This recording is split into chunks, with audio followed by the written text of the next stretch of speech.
Justin or Jeffrey will be probably not attending, but I already talked to him about that, so it's all good. Okay. He did put his play notes or his play test in there. Yeah, I saw that. All right, let's open them all up. Kapunk. Let's see here. It's Jeffrey's playtest. It's our GDD. I'll open up the other one too. Yeah. I'll just copy all his stuff and put it in the one that you made. That'd be a really good idea. All right. Cool. Hey, Justin, can you hear us? Yeah. Okay, good deal. Alright, so we have a lot to discuss. Yep. I was thinking about everything today, and I was like, man, I just think there's got to be a lot of stuff that we got to add into it. I know Michael and I kind of discussed a couple of things, Justin. I don't know if you were able to do a play test, but one of the things that's a problem. Well, it's not really a big problem, but it could be, is I know we said we were going to shoot for an hour to an hour and a half of gameplay, but I did a 1 month play test, and I finished it in probably less than 10 minutes.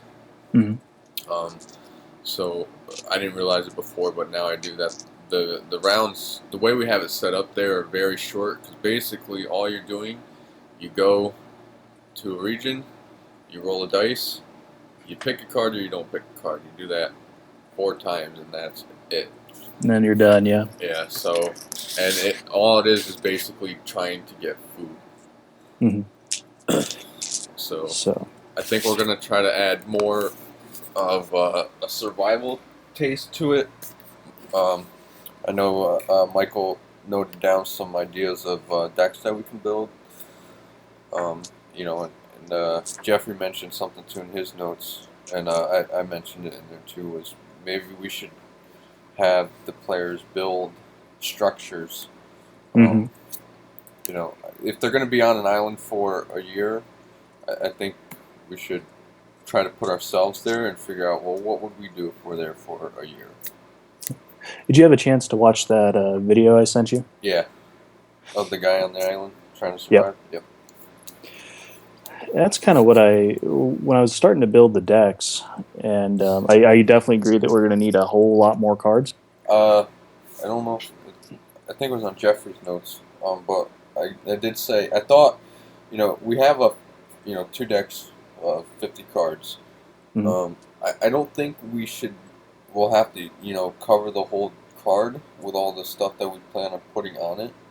So I was thinking, what if we cut the cards in half, or the decks in half? Well, yeah, we could do that. So then we'll have 200 like mini cards, I guess. Mm-hmm. So. Yeah, we just need more of them, whether it's cut in half, and I think cutting in half would be the easiest way to do it. Yeah. But I was kind of going through, and I was thinking last night, I was like, man, if we're in a survival situation and we have these monthly goals, and what kept coming up is like the first monthly goal that we turned over was like build a shelter. I'm like, all right, so what do we need to do that? And I went through and I was like, well, you need cordage, you need, pieces of hardwood, for the structure. You need if you're on an island, you need bamboo to weave in between the rafters to make a weatherproof thing. So that's kind of where the deck idea came in, to where you would have to go to, at least one person would have to go to these 3 or 4 different regions to make sure that you got that resource. Yeah. As opposed to just, we have wood everywhere, then it doesn't really matter where the player goes to get wood. But if it's only in the mountain, then they have to go there. That was one thing I did think about when I did my play testing, is if we have a monthly goal, and we automatically every month they have to have 8 food, and assuming we'll say they consume 2 water per player, so 8 food and 8 water every month. Now, on the monthly goal card, we should put a reason why they have to get more food or more water. And I made a sample card, and it said, during the summer, higher temperatures cause a lot of water to be consumed. So you have to get more water this month, to stay hydrated. Mm-hmm. It's actually a good idea. Yeah, you could do the same thing in the winter. You eat more food to, keep your body heat up. So I think in winter it would be more important to have fire to stay warm. Yes, that was the other thing I mentioned too was, and I think we did say something about that in one of the other meetings, and they would need fire to cook their food. Yep. But we weren't sure if, how that would apply, but now I could see where it should be applied to. I agree too. And honestly, what this might turn into is, instead of having like the whole, government conspiracy type thing. Yeah. What we might do is just do straight survival. That's what I was thinking. If we have the whole the infected virus thing, I know we were trying to do like a survival death kind of thing, but the more we keep going into them having to build things to survive, I think, it'll probably just be better just for it to be like Survivor or Man vs. Wild or something like that. They're just here. We'll have to give a reason why they're here, and then, they just got to survive. And if they survive 12 months, then they'll get rescued. Mm-hmm. Yeah, exactly. Well, in that case, then instead of having a virus, if that was completely, if we completely got rid of the virus kind of thing, then we could change the symptom cards to be just kind of symptoms you would get out in the wilderness. So, like, you got poison ivy, or plague, or stuff like that. And the doomsday counter could just be like, if you don't survive a month, your morale goes down, or and if it reaches 0 before that 12 months hit, that's when everybody dies. I think if we did the morale thing, I think maybe we should have it shorter than 12. I agree. Maybe like cut that in half so you actually have 6 chances before you die. I agree. So absolutely. And if we do that, do we necessarily need to have a trader at that point? That was the thing I was thinking. I know that was one of the biggest things we wanted to have in there was a trader, but I know. It's so hard to give him a reason to be a trader. I mean, even with him working as the it was a stretch. Agent, yeah, it was a real stretch. His goal was still to be survive, so he would have to make sure he had 2 food every month, but to make sure everyone else did it. I couldn't figure out ways to actually make it seem like he had a really good reason and how he would be able to do it. That was my problem too. Now, we could still use that mechanic-ish. Yeah. If somehow, based on, whatever our, we'll call them failure cards till we figure out what they are, since we're doing away with the virus. Yeah. But what if you lose all your fatigue, you go kind of nuts? Yeah, we can do that. I think it might be kind of hard to work. I mean, honestly, I'd kind of like to get the core gameplay down first. Yeah. Before we start kind of... Because I'd still like to have that if there's a way to move it in there. I just don't know if there will be. Yeah. Jeffrey, what are your thoughts, buddy? I mean, Justin. Justin, that's right. My coffee's brewing, guys. I was sitting here, I was like, wait, Jeffrey's in here? Justin. Now, remember how we had, like, the way that they could get components to craft a cure? Yeah. Mm-hmm. If we remove the virus, we can replace that with going out and trying to salvage parts to build a radio to contact help. That's what I was just thinking. Like, yeah, that's a great idea. Every month they survive, they'll get like... They'll find something. Yeah, like they'll get like some kind of clue that, can help them get off the island or contact someone. I mean, then you could say, well... I would almost say that it would likely be...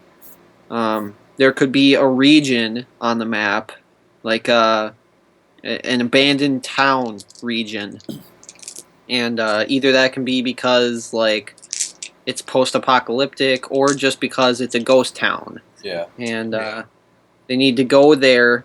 They won't find any food or anything. They can't get any food or water there, but they have to go there to get these parts for a radio or something to communicate with. And you could even go a step further and say, like, they were in a plane crash and they all jumped out, but the plane crashed on the far side of the island. Depending on if we're going to be an island. But I like the idea of having in a location where you can get stuff to make a help. Maybe there could even be a mostly intact car that they're next to, and they have to try to fix this car up so that they can drive to safety. But they can't get anywhere without that car. So, like, maybe they need to go to the town to salvage some tires, maybe, some tires and stuff, and maybe they have to go to that plane crash to get fuel. Yeah.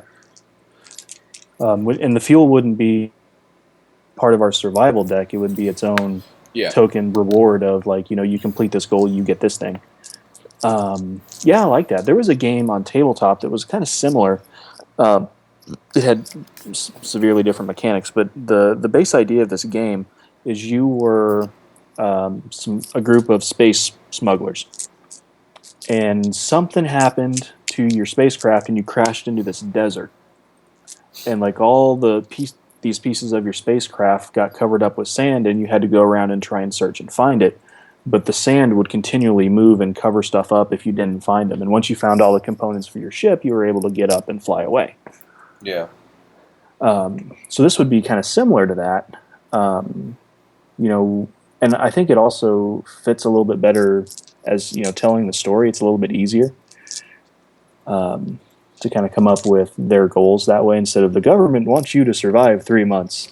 Yeah. Go for it. GB1AX. Yeah, GB1A. Hey man, GB1AX was it was a cool thing, sort of, kind of, not really. Would we say our version 1 was with the symptom and virus, and our version 2 is without it? I'd say version 1.1. Yeah. Oh yeah, 0.1. I would say yes. Right. We'll just have to make note of that. Yep. Probably do that last, but we're gonna have to go through this and change everything. So my main question, though, before we get too far, is do we want to use the kind of deck things that we've got set up here, or do we want to do something different? Because that's one of the main mechanics. It'd be easier to change that now if we were going to than try and change it when we got to the document. Yeah. So, but all right, we're gonna decide. We're gonna stay on an island. They are there. Let's say there are 4 friends flying. Their plane crashes, and now they got to survive a year. Mm-hmm. Or till help arrives. Yeah. Maybe that. No, go ahead. Sorry. Well, if we're gonna say till help arrives, we have to figure out, like, somehow, or how is the help going to arrive, or do they have to do something to get help, or? We talked about them building or getting components to build a safety thing. Yeah, like whatever it ends up being. But do we want them to have that? It takes them 12 months to do it, or they can do it before 12, like sooner than 12 months. I think if we leave it open, we may end up getting longer gameplay. Yeah. All right. And the reason I say that is because we have that 6-month counter thing. So we could have endless amount of gameplay. We could have 2 years of gameplay, but their the death counter, is still 6 months. Exactly. All right. Yeah, that makes sense. And then I was gonna say we have 4 regions. So what if we say there was a part in each region, and you can only get that part every 3 months you survived? So that way, 12 months, you'd have a chance to get all 4, but I don't want them, to have only 12 months to play. Maybe they can figure out how to get it sooner than 12 months. Maybe maybe what we should do is have the have the components be their own separate cards in their own separate region. Yeah. But if you complete the monthly goal, you get that whatever that boon is, like extra fatigue if you got all the food or whatever. But then you have a chance to do something to get one of those components. Like rolling a dice or something? It could be rolling a dice. It could be, there are a few different things we could come up with. That may be where we could implement some kind of physical element, but yeah. Just do something to where you're not guaranteed to get it every time, because that's what's going to elongate our gameplay. Because even if they complete a month, they're not guaranteed to get that component. Yeah. It'd be like, let's say, and we'd have to have a reason that they only get a chance. They don't necessarily just get it. It could be like, in the plane crash example, gas is spilling out into the water, or if it crashed into the water, or there's debris that you could get cut on, or whatever. And there's something preventing you from just going in and picking it up. All right. That was something I thought about was with water. What if there was the element of dirty water or not clean water, and you could somehow clean it? It's funny you mentioned that. Originally, when I built the beach deck, the sand, when I said building material or tool, the tool that I equipped with that was a filter. So if you could use like sand for filter, you could use ashes. Mm-hmm. So my idea was like combining sand, like 1 month, like let's say we have a rain still. Ooh, there's an idea. We have a rain still or depository where we have our water, right? Yeah. Well, one of the monthly goals that you pick up, something got in your water and it went bad. So in order to fix that, you need to collect so many sand, so much clay to make a pot, and let's say like hardwood or something to craft the actual filter still. What we can also say is if they're going to crash with the plane, let's say their first round, there's a deck that has items that they can scavenge from the plane crash before setting up base somewhere. So maybe they can scavenge. Oh, like a starter deck. The starter item, yeah. Yeah, that's where they'll get their starter. Maybe they had a container full of water bottles. They can somehow figure out they can draw from a deck, and this is how many water bottles they can take with them. Mm-hmm. Until they can find more. Same thing like food or any weapons or something like that. Yeah. So now maybe we should put base camp for the players basically on the plane crash. Maybe for a little bit further back from the plane crash. Yeah, I would say the plane, it's on fire and chemicals. Let's say that on impact it kind of split off, and we'll say this. All the survivors were like in a little chunk that went off a distance. Yeah, we can put different pieces somewhere, but we'll say they crashed on the beach, and in the video that Michael posted about surviving on an island, if you lived on the beach, you would encounter beach flies, which can become bad. So let's say they crashed on the beach, and everyone's first instinct would probably be stay on the beach, so you could see a ship or something, but you got high tide and whatever else. So let's say they crashed and they move inward, because that's where the resources are. Mm-hmm. And that's one of the reasons too that whenever I was building like the forest deck, in a forest in your kind of island habitat, you don't have these big massive trees. Yeah. You have bamboo everywhere, but on islands that are more mountainous, like Maui or whatever, the further you get to the mountain base, the thicker and the vegetation is. So that's where you get your hardwood, your spruce trees, your juniper trees, kind of all that kind of stuff. And you could go inland and use coconuts. And something I learned from this video, that apparently if you have a young coconut, because I always heard that you didn't want to use coconuts for your main source of water because it was a diuretic. Yeah. But if you use younger coconuts that are less mature, they have more pure water than anything else.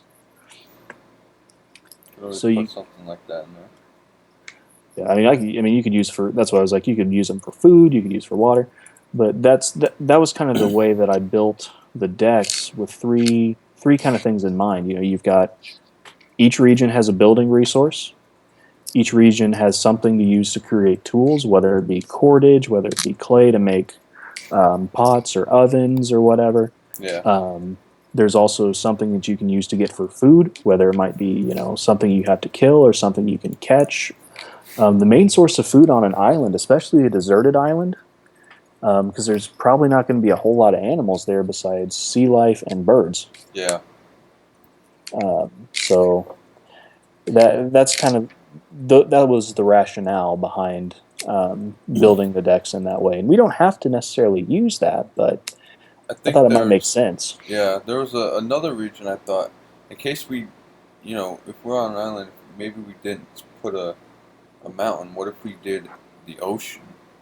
I don't know. I don't remember where I put it, but I made a note of it that, what if we had the ocean and, they could go out and get fish out there, clams, oyster, stuff like that, but they would need to craft, like, harpoons or some kind of goggles or a snorkel or something like that. Yeah, I mean, and I added that in too with the beach as well. Mussels, fish, that kind of stuff. Yeah, I also I made the design folder where we can go and put ideas that we have for design. Kind of like I mentioned in my notes, and I feel like the map should look more like an island. Mm-hmm. So I kind of went in and I did a rough draft of that. Just to give us an idea. I know that's Justin. That's going to be one of your job is come up with the whole art design. But from a helicopter view, I think it would look really cool if the board looked like an island. You had water, a beach, stuff like that. Mm-hmm. But I think that'll be more next week. So. Now, do we want to start a whole new GDD or go through and edit the one we have? I think we're supposed to edit the one we have just because it's going to be version, whatever. Yeah. Because some of our mechanics we're still going to have. I felt like the rolling for the resources felt pretty balanced. Yeah. Overall, so we're not going to really change that. But we can go through here. And use those kind of components. But one of the things we have to figure out is, because we say, we're drawing cards over and over again, but we kind of have to figure out how are are we going to use the deck makeup? Are we going to do something different? We also need to figure out the second action that the players will have. Yeah. Because we could separate it out to where we could take all the food out of the resource decks and use them, like you said, if you're at the beach, you can either roll and search for resources, or you can do something else to try and get some food, or try and hunt. You could spear a fish, you could do whatever. Yeah. I just don't know what that something else would be, but it needs to be something. So you're not just, even with our monthly goals of you need to collect this much from this region, this much from this region, it's still fundamentally go somewhere, roll dice, come home. Yeah. So there needs to be something else. I think that's why they had the zombies component in Dead of Winter. So they had something else to do besides rolling, gathering resources and heading home. I did have two quick questions. Yeah. One is, what are the monthly goals? Well, I think that's something we're gonna have to figure out tonight. By Saturday, for sure. All the monthly goals, if we're having 12, if we're extending that. We could even do repeats. I mean, because you could. Yeah, that's what I was thinking. You use one, just put it back in the deck. Just depending on how they're designed, because I mean, you could. Maybe the first card, like the starting card of every game, is build a shelter. Yeah. And then all the rest of them after that can be whatever. Randomly drawn. Uh-huh. You know what I think? I think maybe when each monthly goal needs to be determined, they could draw like the top 2 or the top 3 goals show them all, and then all the players have to vote on which goal they want to go for. I mean, we could do something like that, but I think we should have some goals that are. Well, yeah, because if you have a medical goal, Yeah. like somebody got an infection, and it's really hard, I don't think the group is going to choose that goal. Yeah, if they had to choose, they would choose whichever one would be easiest for them, and that would probably get repetitive. Well, I was thinking just along the lines of like, in real life, you would be like, as soon as the plane crashes, the first goal would obviously be make a shelter. Yeah. But maybe the next one, in real life, everybody would be like, "All right, guys, we need to do something. What are we going to do now?" And they'd be like, "Oh, we need to build on our food supply, or we need to go and look for parts to build a radio." But that is true. That is true about things like, oh, somebody broke their leg or something. You are right in a way. Like they start off. The first goal is obviously build a shelter. They do that month 1, and then then they randomly draw a card for month 2, and it says, well, your food supply was infected with insects. Go get more food. But we got to think, well, they didn't really have a lot of food to start with, so maybe they'll have their first goal is build shelter and get this much food, and then we'll say month 2 is get this much food and this much water to start surviving, and then maybe month 3 from month 3 on would be random cards. What if the first round, like what if we did it all at once? Like the first round was build shelter, get food, get water, but the turn phases were longer. And the only reason I say that is sometimes when you get dumped in a survival situation, your adrenaline is peaked. Yeah.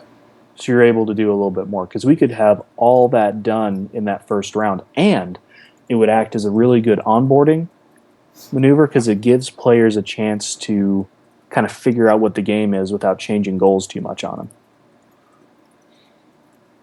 Right. So we'll give them more than four rounds in the first round. Yeah, let's extend it by 1 round. All right, so they have 5 rounds. Yeah. If it even, we may play test it and they may be able to get it done in 2. Yeah.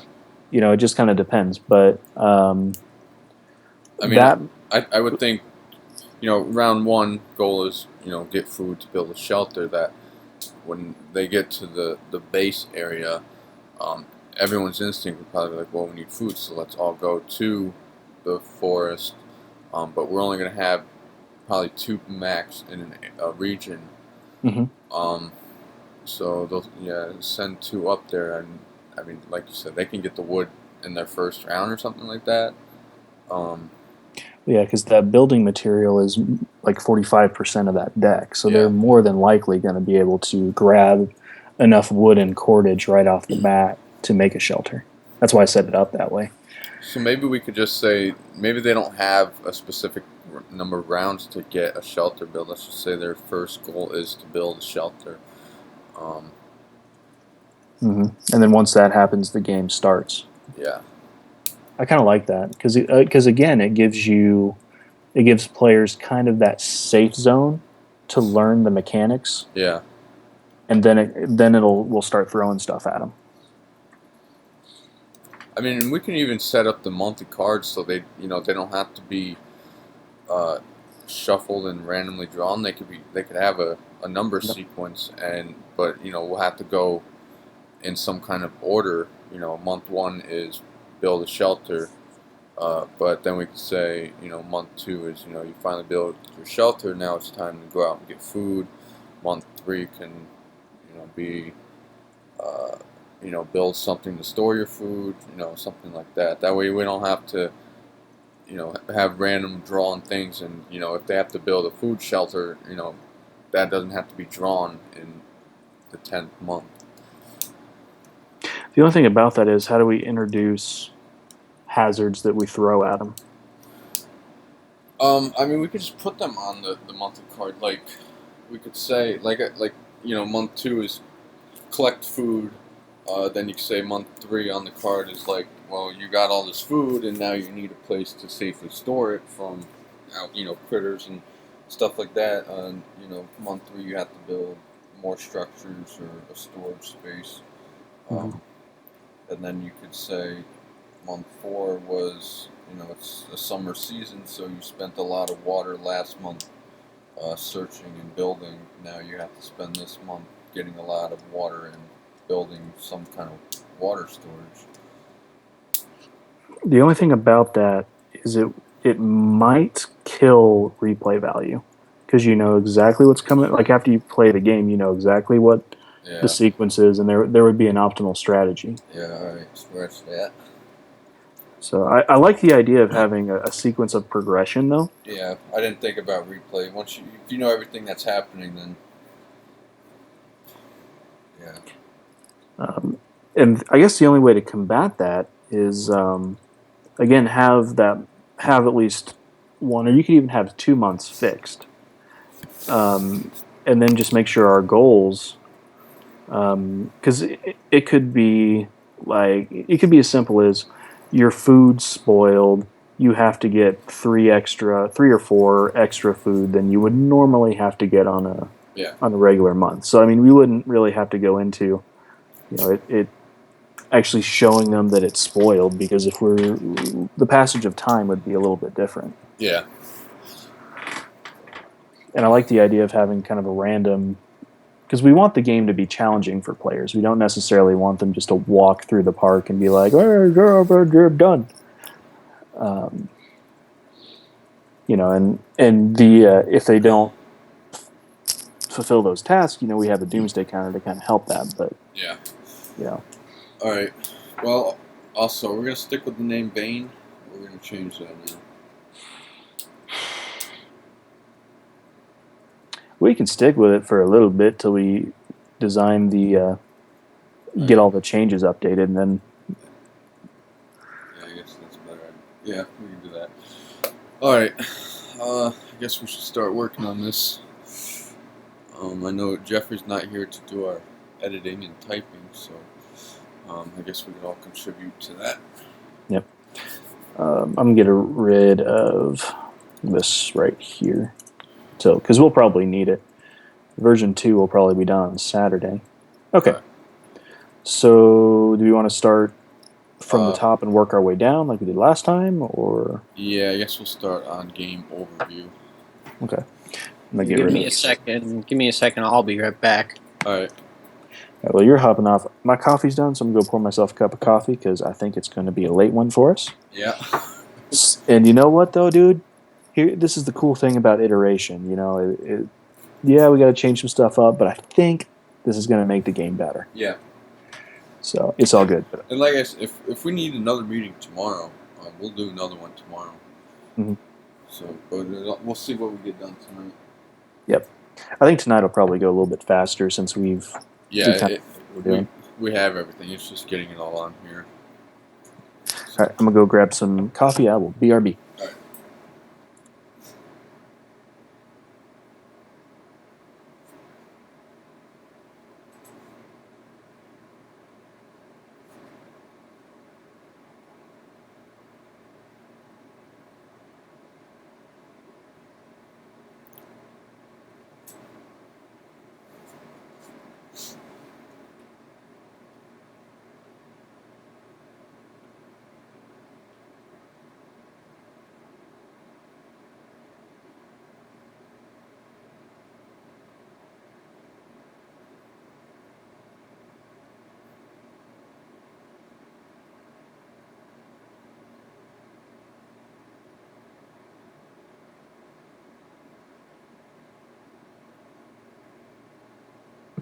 All right, I'm back. Who's here?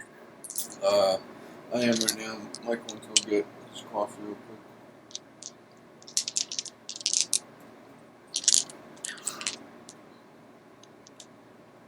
quick. I did have some other ideas on some of the mechanics, but I think those should wait until the game design document is fixed. Yeah, like I said, we have a version 1 and a version 2. We're gonna refine and go over everything again next week before to do prototyping, and that'll be what our version 2 ends up being, which will probably be the final version. So if you have any mechanics and you want to add them in, after we finish what we're going to put in now, if we can fit any other mechanics in there, then we'll try them out.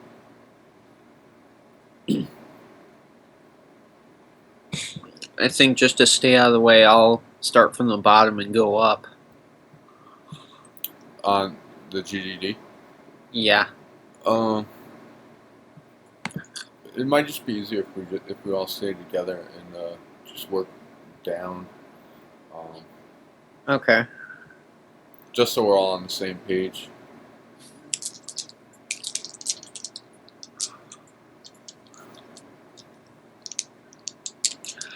Oh boy. So let's see, this design document is our weekly assignment, right? Yep. Oh. We have to have at least 15 pages by Saturday. Or Sunday. Like 13 at least. Is that what we got right now? Yeah, 13. But we also have to think, we're going to need to add pictures in the flow chart and all that, so that'll take a couple pages. So. Yeah.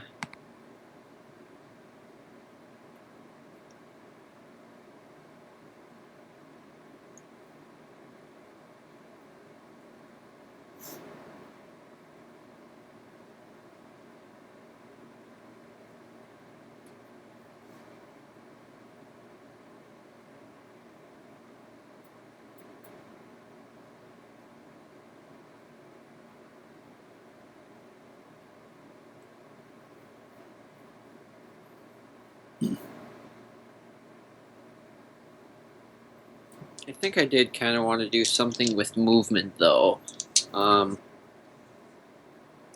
I think it would be a good idea to do like space by space movement, since the board that we got in the mail, is like lots of squares.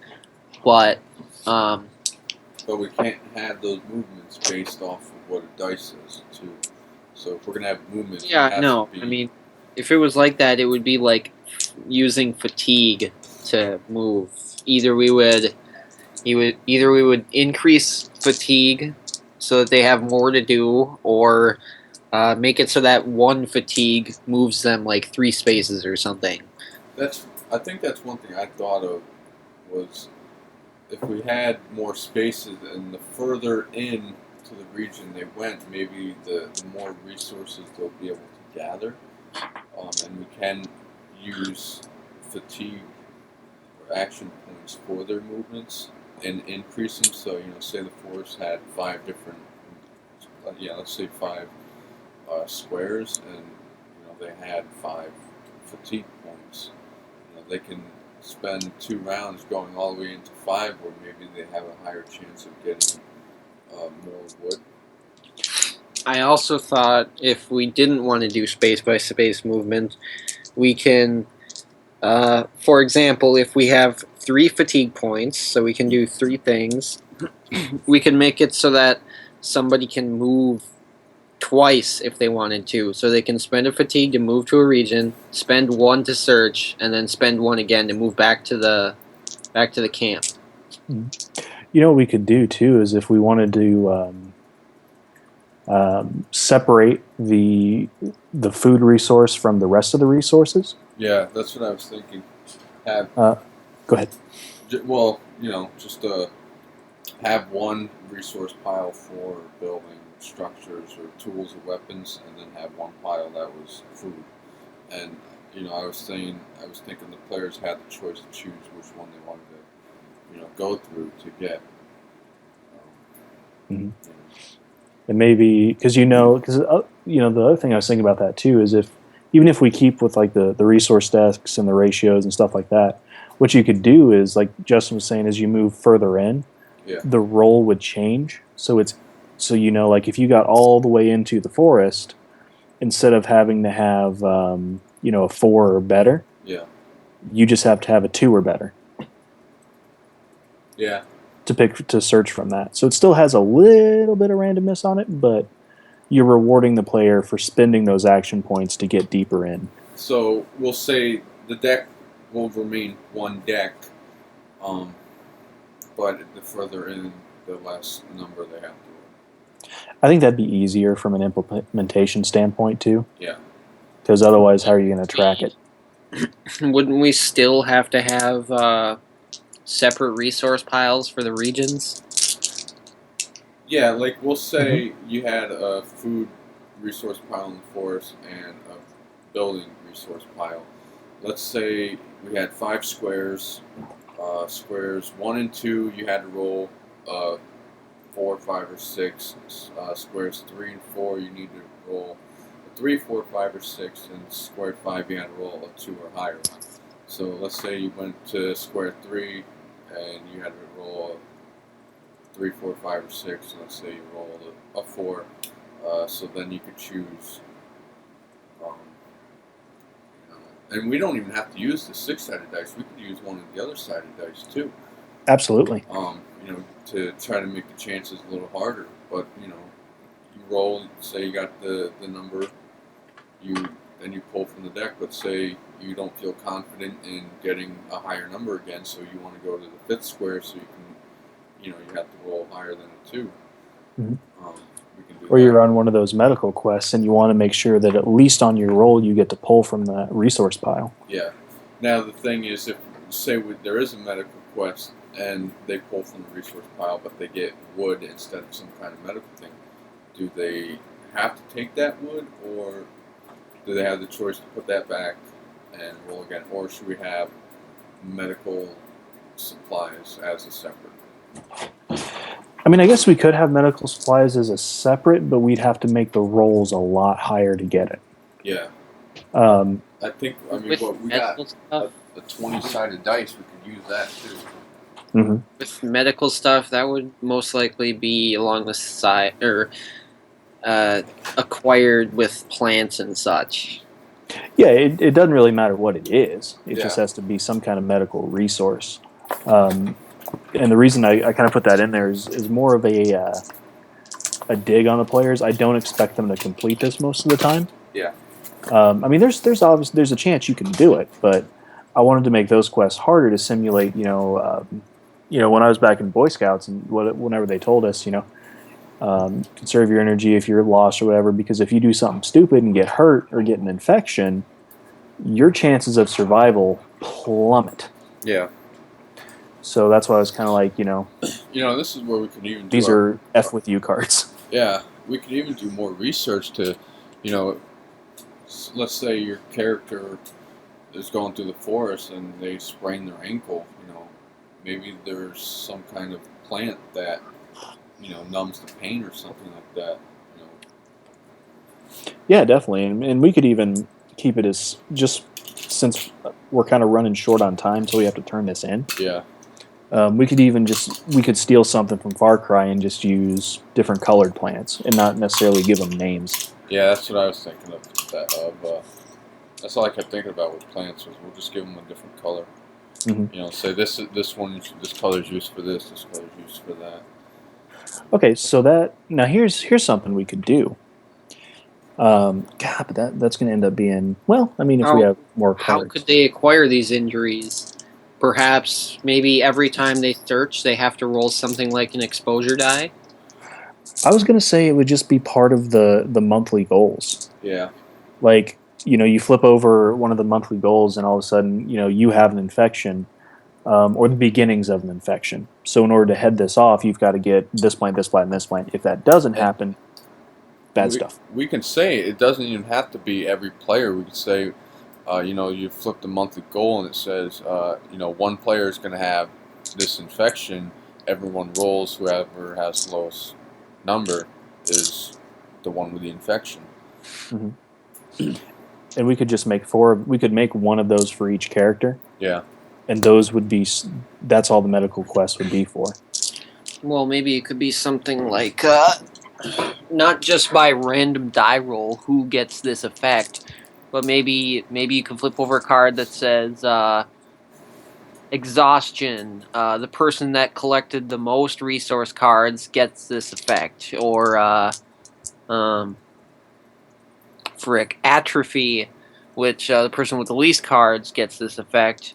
Just some different kind of things that'll give the effect to whoever met the criteria that round. You know what? Well, I was just trying to think because we could have the. I'm trying to think because in Munchkin you had door cards, right? And you would flip a door, and it would either be like a monster that you'd have to fight, or like a curse, right? But I don't know how we would implement some kind of because the main thing I come back to is how do we give players the opportunity to get these maladies without giving them to all of them? Yeah. Through the monthly goal card. Though, what we could do is, because I love the idea, I just don't know how to implement it before Saturday. We're going to iterate on this through playtests. Yeah. So, in the essence of time, why don't we include that in the monthly goal for all of them, just to get our basic mechanics, lined out, ironed out, hardcore, and then once we figure out those work, let's add stuff like that in. We could add, a deck that, or a mechanic that has, if you, let's say you went for a hunt type thing, and that if you pass this hunt, you will get food, but you fail it. You have an injury of some sort. You have to draw from this deck to figure out what injury you got. I mean, we could do a lot of those, but without the core mechanics in place first, I feel like we'd just be spinning our wheels. Yeah, I think we should probably start doing that. Start working on this, and like you said, we have to redo the GDD or make sure it's perfect next week. So whatever we don't get in now, as long as we get the mechanics down, the core mechanics down, that's fine. But whatever we want to add, but we don't have time to put it now, we got to have all next week to do that and play test it to even see if it'll work.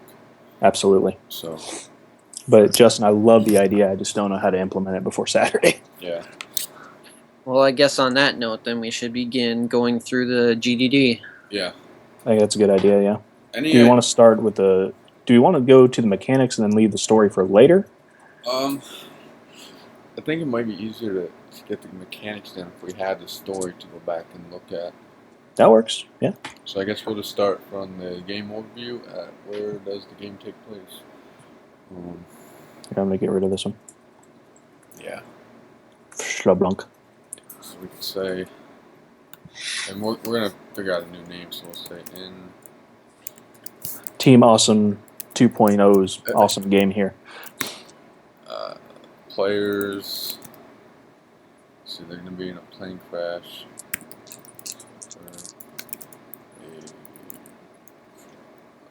Let's see. Let's word this better. Players are involved in a plane crash. In a plane. Thank you for bolding that, Jeffrey. That way, or not Jeffrey. God damn it, Justin. So in players drink my coffee now. involved in a plane crash. Are stranded.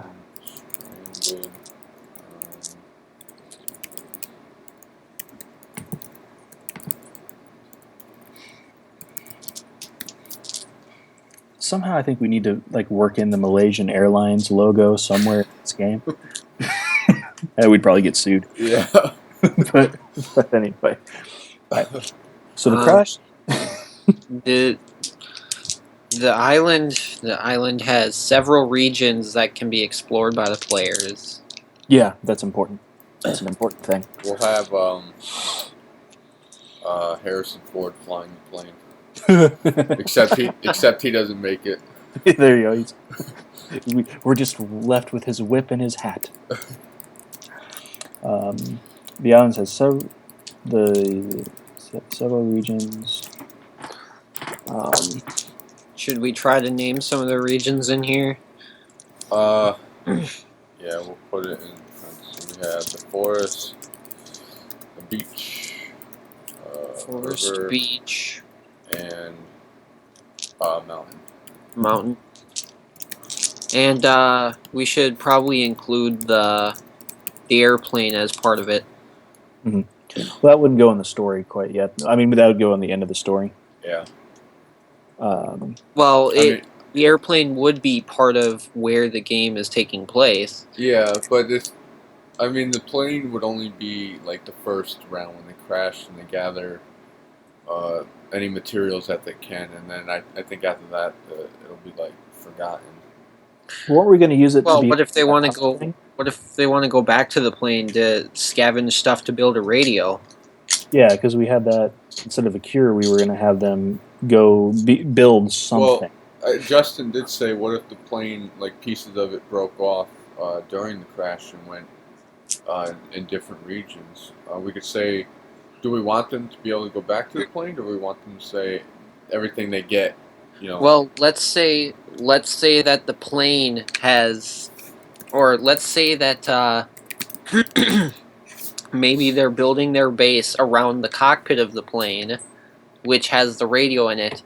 But to make it work, they need to go scavenge like electrical parts from other scattered parts around the island. They might need to get some wires. They probably need to get some fuel. Let's say that the plane crash would be the base. Well, the only thing about that, and this is just the survivalist in me, is if you're in a plane in an aluminum fuselage, in the heat, you're going to turn into a oven. Yeah.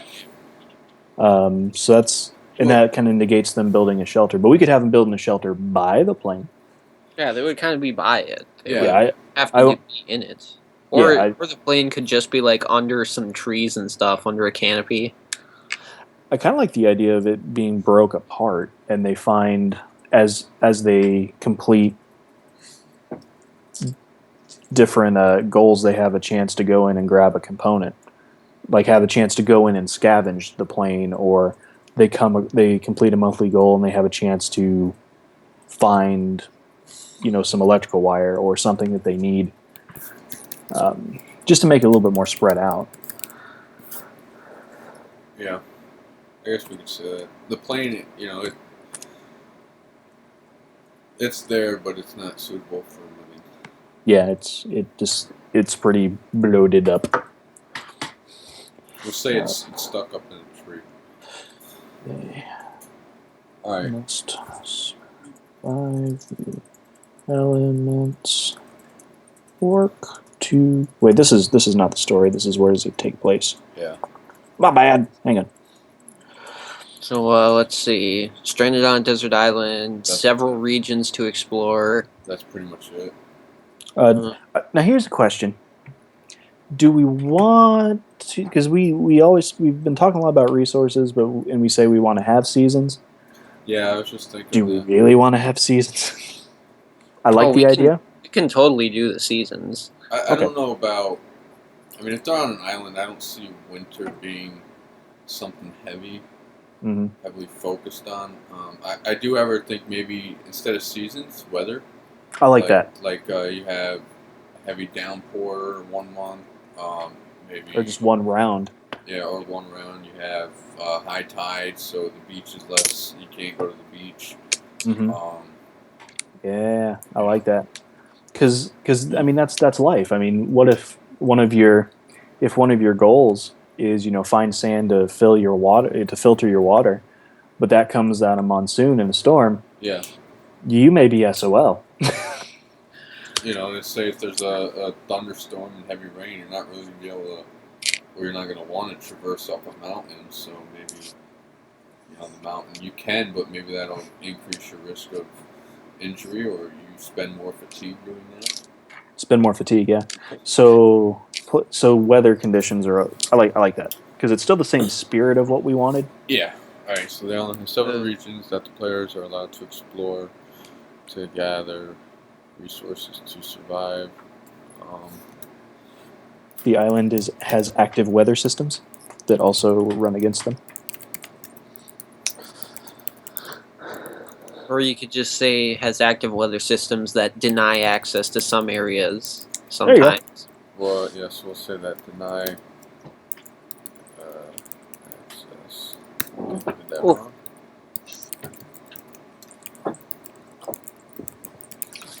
Do we want to say that deny their access, or it limits? Impedes their progress. Impedes progress. Just do that. By the way, we could have the survivors build a boat. Yeah, we could, like, whatever that thing is, whether it be a radio, whether it be pieces of boat, whether it be, the help. For right now, we'll call it the helpful thing. Yeah, I mean, there's like you could build an SOS sign out on the beach.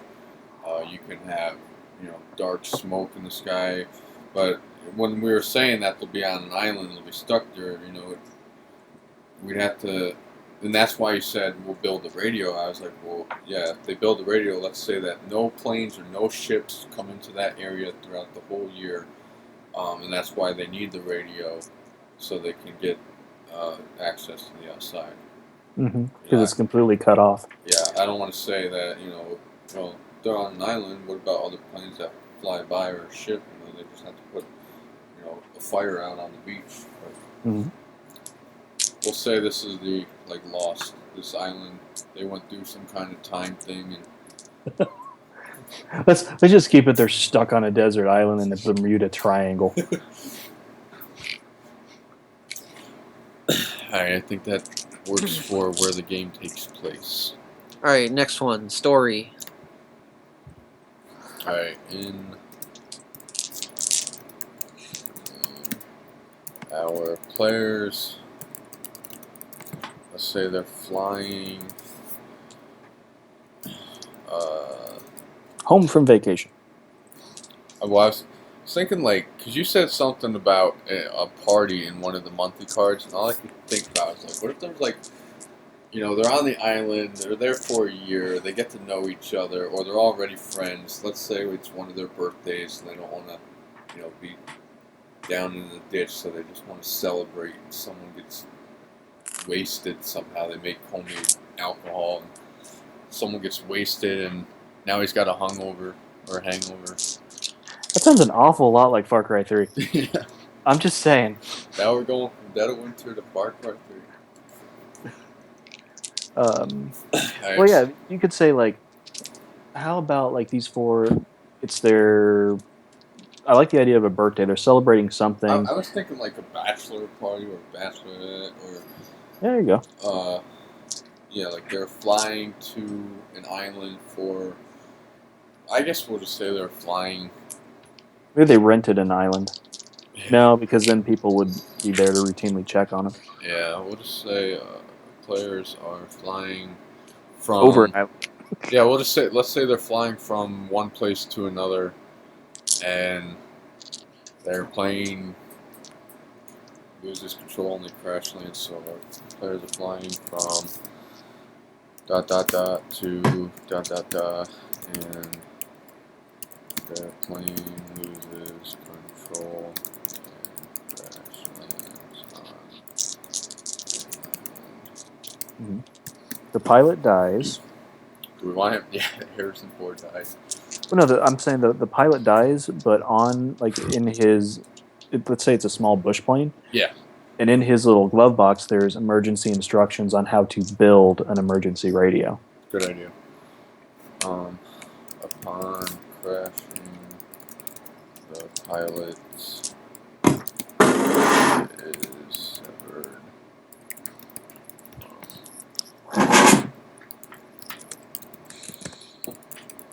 I feel like Jeffrey.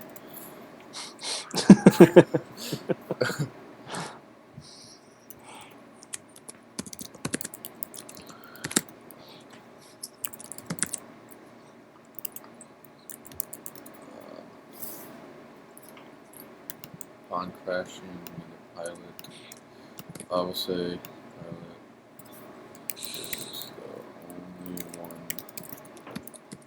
to die.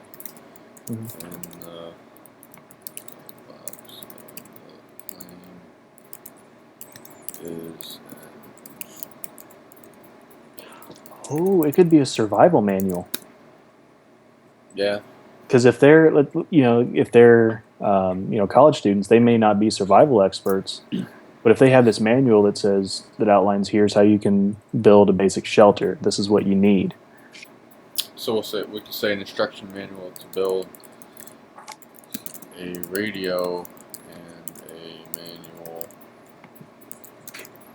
on how to survive.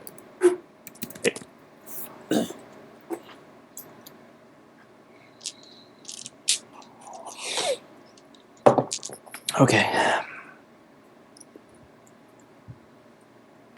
It kind of reminds me of Hatchet a little bit. Which is a good thing. Yeah. Okay, so they have the plane. Now, if anyone wants to get nitpicky with us about our story, if we're gonna say they're flying from the U.S. or back to the U.S. from Paris, there would be someone tracking their plane. So if it went down, someone would probably know. So, I don't know if that's gonna be. Not if it was a bush plane. All right. The only reason I know that is because, whenever I was in Alaska, yeah, you could be here you'd have to spend a bunch of money to get your pilot's license and be registered, but up there, you just have to have since the thing in Alaska is you can't get there from here. Yeah. And they have to fly around, different places. Well, it's not as regulated. So let's say they're on an excursion. Well, I was going to say, what if they're they just wanted to go fly in a plane to see some islands, and they just hired a pilot to fly them. Yeah, yeah, exactly. That way, you don't have to tell any watch radio towers or anything like that you're leaving a runway or something like that. I guess it's just this guy's private plane, private runway, and they just paid him to fly. So they are flying. Our players are flying, or let's say. Our players paid a private pilot to fly them on a sightseeing tour. Yeah.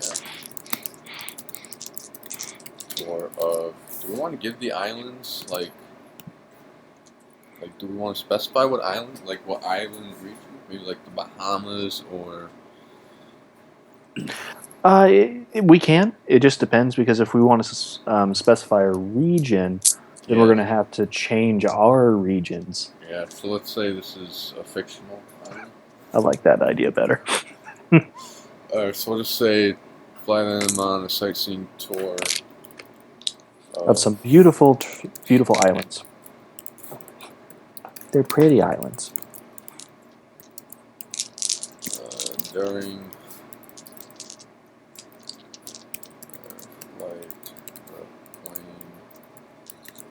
loses control and crashes. Upon crashing, the pilot is the only one to die. Let's say. What if they bailed out before it crashed? Let's say the pilot lost consciousness, and they're gonna head into the side of this mountain on our island. So they jump out, and then that kind of. They don't know where the plane is? Yeah, well, I was going to say, if it crash land into the mountain, it would probably blow up. But what if they jumped out and they had a survival pack they grabbed, but they also had parachutes, and they could use, that's where the string can come into play too. Parachute. Or how about the pilot tried going for a water landing and landed kind of right on the beach? That way it's not completely destroyed. Yeah, and the only reason I had it crash in somewhere that they don't really know is it would make sense that, because they've got this survival manual, but if the plane's right there, what's to stop them from just running around being like, well, got water, got this, got everything I need, don't make my radio done. But if they got out of the plane before it actually crashed, and that would cause pieces of it to scatter, and then, by fulfilling the goals, you could search for these pieces that you needed. that was kind of the idea that I had. Yeah. Just a way to, because you don't want the plane right next to them because it would have everything you need to build a radio. Well, I was gonna say, what if like the plane, something broke off and all the radio components fell out as they're flying still during the crash, and Something like that. before they crashed, the components fell out and landed one in each region. I mean, it sounds corny, but it's a board game, so. Mm-hmm. Yeah, I mean, just something where they get spread out somewhere. Yeah, so say during their flight, the pilot loses consciousness. Part of the plane rips off. Ooh, hey, you know what? What if the like when all this happened, the survival manual also got kind of ripped, and the monthly goals are pages that they find. Ooh. That is, I like that, but we would have to, if there's 12 pages, and they're scattered somewhere, how would they find them? Yeah, because that's the other thing is how would you find them? How would they go with the doomsday counter? It's a cool idea, but I don't necessarily think it would work for our game. Yeah. It just popped in my head, and I was like, that's kind of cool. But I still think it would still go along with the random roll, just random draw. Like, you draw one of those survival monthly things, and it says, one of the players stumbles across a page, and this is what it is. Yeah, you could work that out. Wait, hold up. Maybe that could be just part of the regular monthly goals. Yeah. Or a positive consequence of completing one. Like you make your shelter, you make your whatever. The good stuff is player finds one of these pages, some kind of resource for hunting doesn't cost as many resources to make, since you have a manual that shows you how to do it.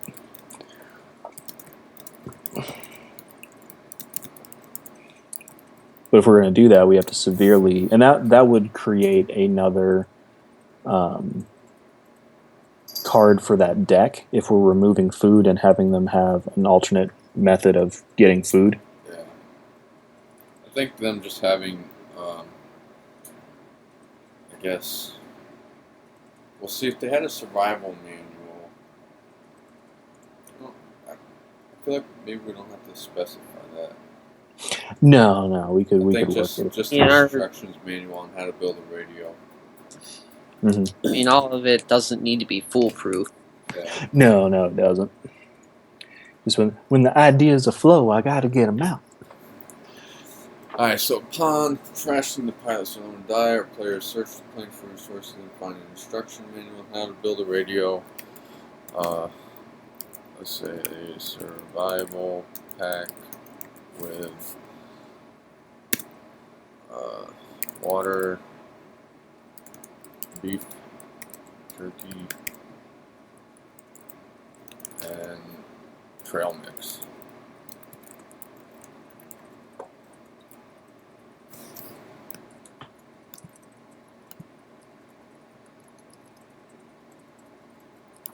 I don't know. Those sound like good starting materials. Should we just say water, and some food? I said water, non-perishable food.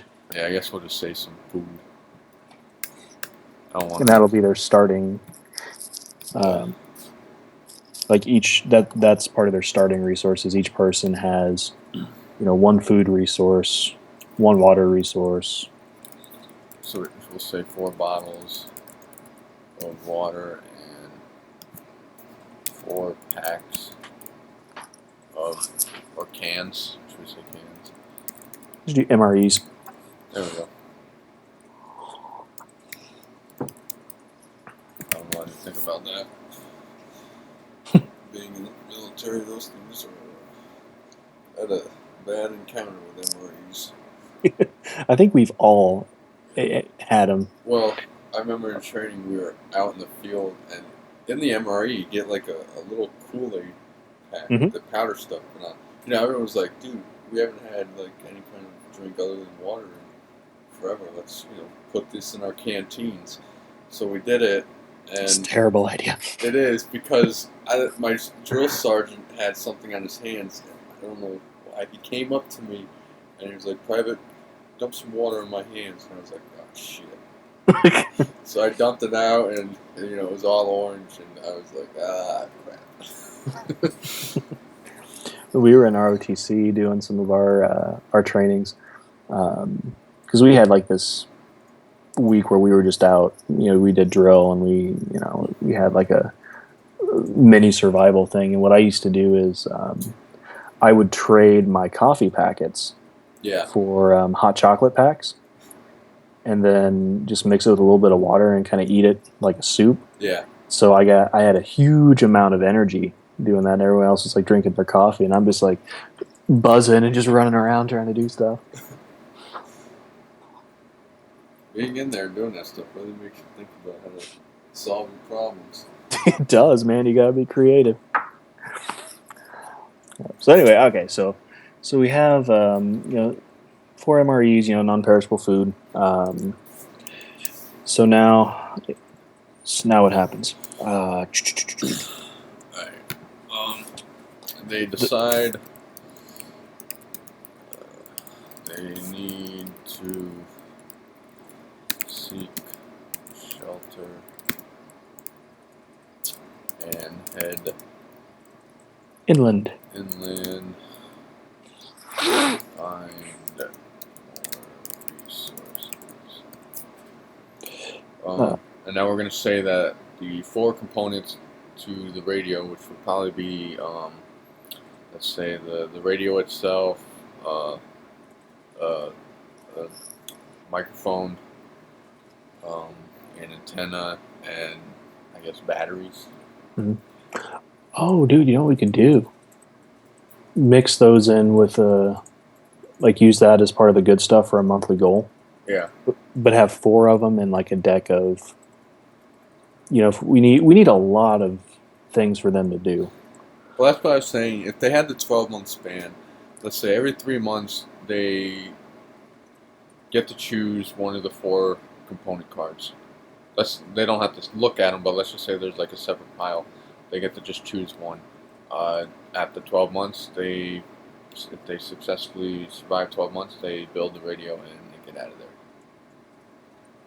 That'll work. We just have to have a piece that can track how many successful months they've survived. Yeah. So we're going to say they have to do 3 in a row, or is it spread out? See, now maybe we should extend the months, because if it's every 3 months they get one, if they fail a month, then they automatically lose. So I guess we'll say there is no limit. It's just every 3 months. Then I guess we'll start with 3 and see how that works. But every 3 months they'll magically run across one of the radio components. Yeah, every three successful months, though, right? In a row, yeah. Okay. So I wanted to go back again and ask, what happens if somebody dies? I don't think we had anybody die. They just if they don't fulfill the goal, that doomsday counter goes down, and then they take hits to fatigue. Yeah. And then if the doomsday counter reaches 0, everybody dies. Yeah. That's basically saying, they hit 0 on the doomsday counter. They have no willpower or want to survive because it's just too harsh for them. So they'll knock out and commit suicide. Mm-hmm. Or they die of starvation. They die of exposure. Yeah. Because if you don't complete these goals, you don't build your shelter, you don't filter your water, you don't, do all these things, bad shit happens to you. Yeah. And we're gonna say there's only six shots on the doomsday counter. Mm-hmm. So, all right. Decide to seek shelter and head inland to find resources. Mm-hmm. In order to survive, they must complete. They must, build and craft structures, hunt. Yeah, they must build structures, find food, and water, and something with medical stuff. We'll just say deal with medical emergencies.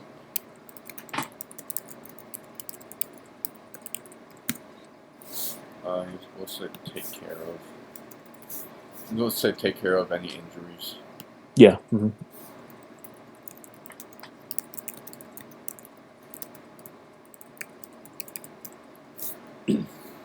Alright, I think that's it. We should probably add something about 4 radios components. Yeah. That could be its own paragraph too. Yeah. So, did you mention that they found crash in the islands, bomb crash button, our players search plane for resources, find okay. In order to be rescued are the 4 friends must gather and assemble various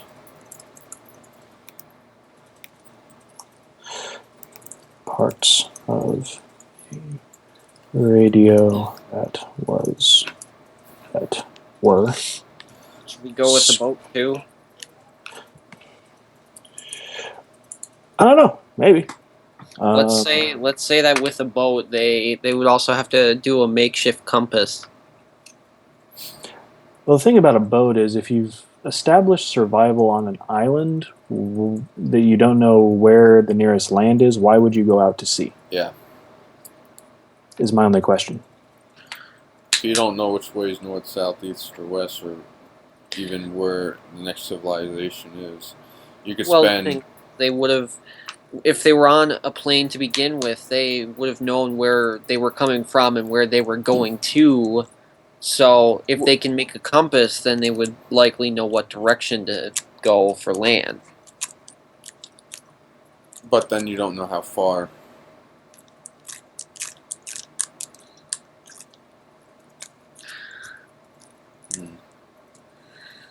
I like the idea of having, another method of winning.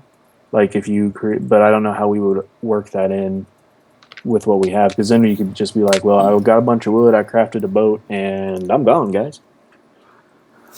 Well, we would say you also need a bunch of food and water to take with you. Yeah, that's what I was thinking. But then, how big are you going to say the boat is, or you're not going to specify any size? You're just going to say a boat, and you don't know how far out you are from the next town or civilization. And, you're going to pack 4 people plus food and water.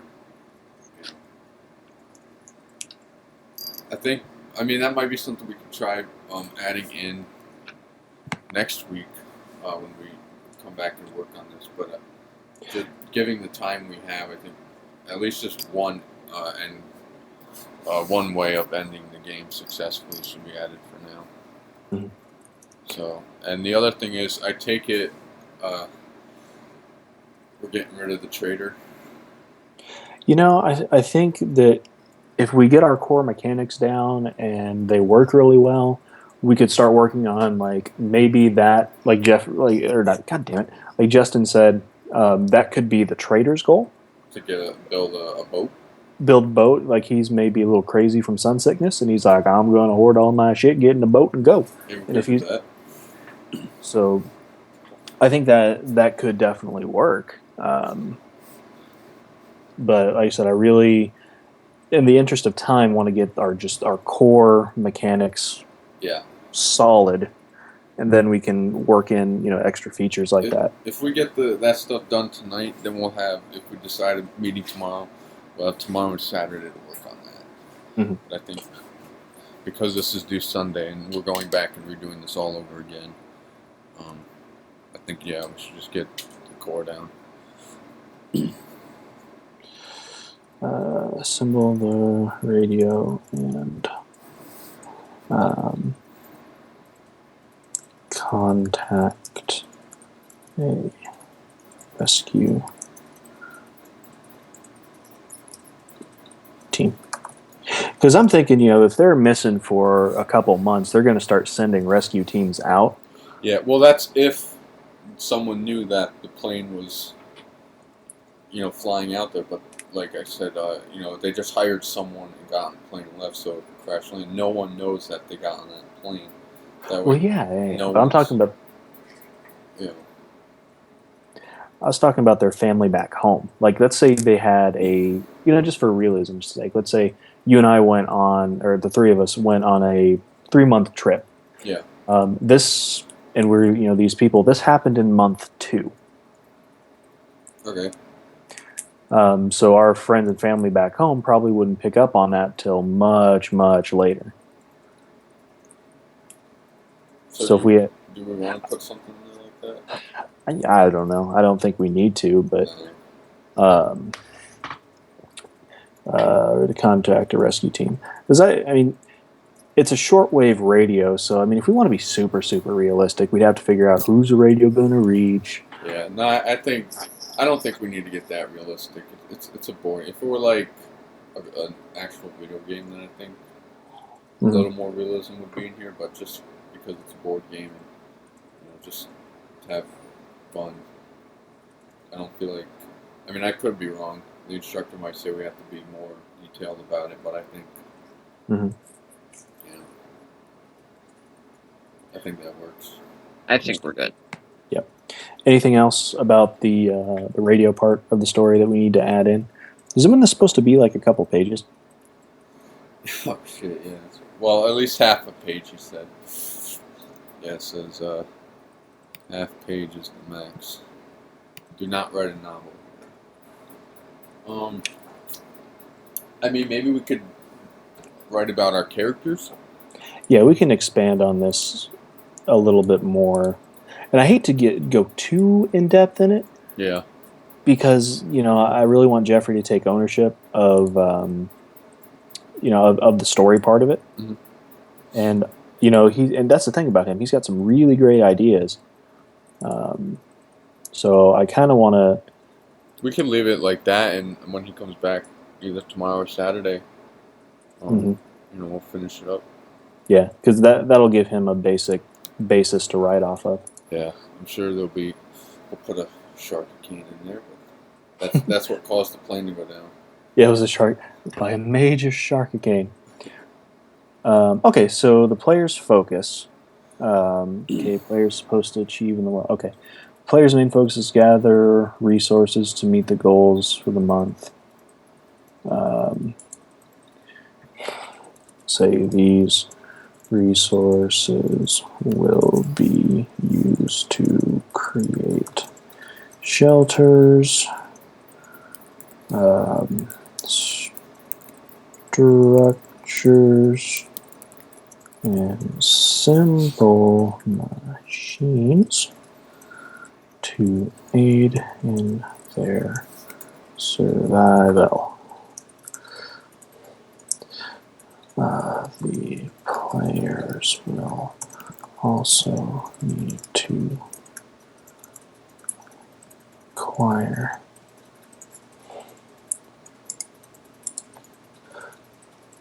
medical sources. One.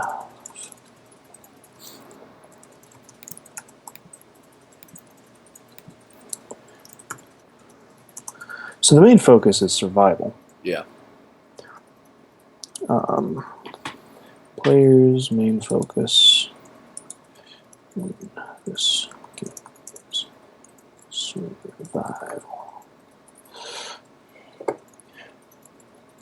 They will gather resources to meet goals for. They will need to. Do we want to say monthly goals or just survival goals? And maybe I don't want to get too much like Dead of Winter.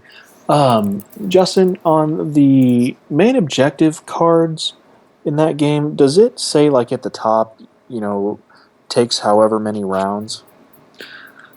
I don't think it. The main objective cards give a quick setup of it. It says the main objective, and at the bottom it says average game length, short, medium, or long. Okay, but is there anything on there that says survive this amount of time or this many rounds at all? Yeah, there's a couple game types there's two I saw. One is survive 5 rounds, and there's one that survive 8 rounds. But the other big difference between them is the setup. Yeah. So we could,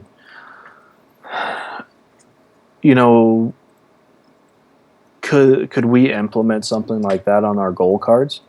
Like instead of each one having a set amount of rounds, that probably wouldn't work though. Because it'd be like, I guess it could work. Like if you got a medical thing and it's like, you're going to die, do this in 2 turns or 2 rounds. I don't know if that'd work.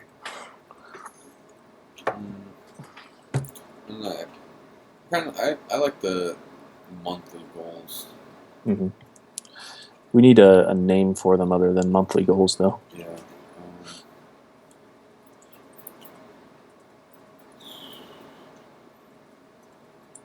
Focus game survival. We need to get resources to meet.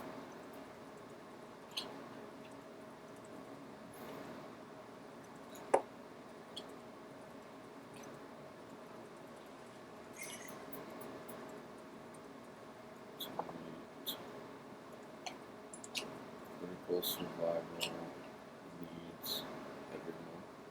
There you go. They'll need to meet critical survival needs every month.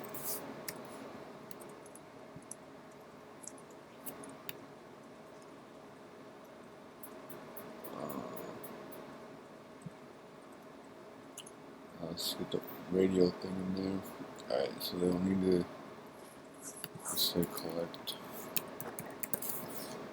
resources to meet critical survival needs every month. By doing so, they will uncover portions of the radio. Yeah.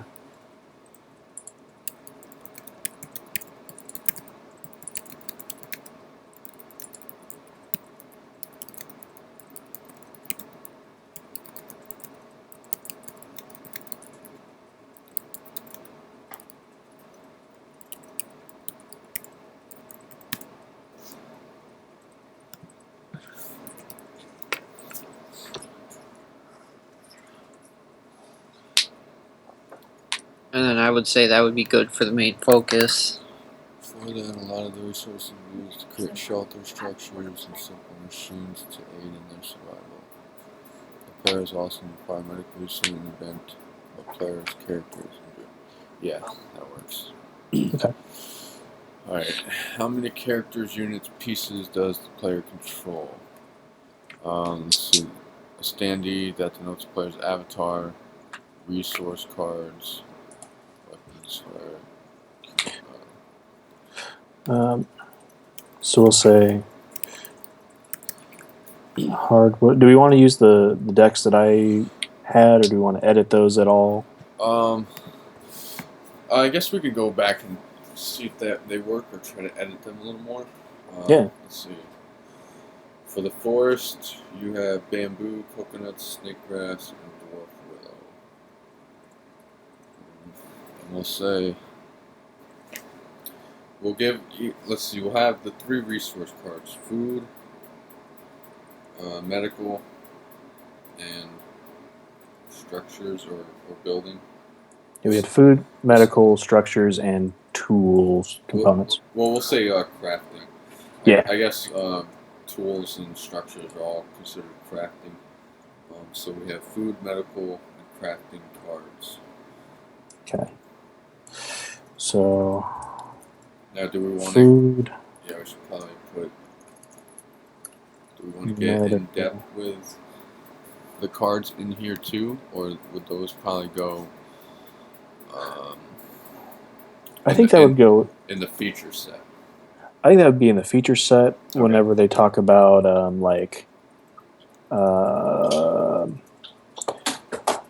or maybe even the feature set and game components somewhere down there. Yeah. All right. So we'll just.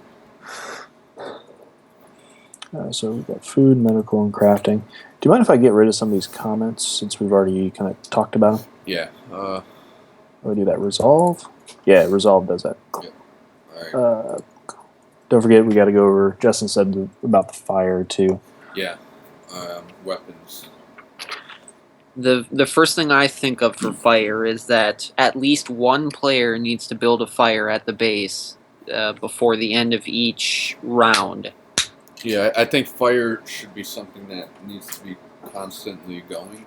So regardless, I mean, they need to collect food and water every month. So I think, having wood is another. It would kind of be like for cooking food or, warmth at night. Yeah. Well, fire is your main source of survival when you're in the wild. So. And you could even. And the way that the decks are kind of will be set up, especially if we have food be separate, the building materials can be used for, you can burn wood, you can burn bamboo. I've seen it done before. Yeah. We just have to have a way to feed the fire. So. All BRB. Okay. So we have food, medical, crafting. And those are the resource cards. And now we'll say tokens would be. Yeah, maybe it would be as easy as, in order to feed the fire, you have to each player has to discard a card. Yeah. From their backpack, and that acts as feeding the fire.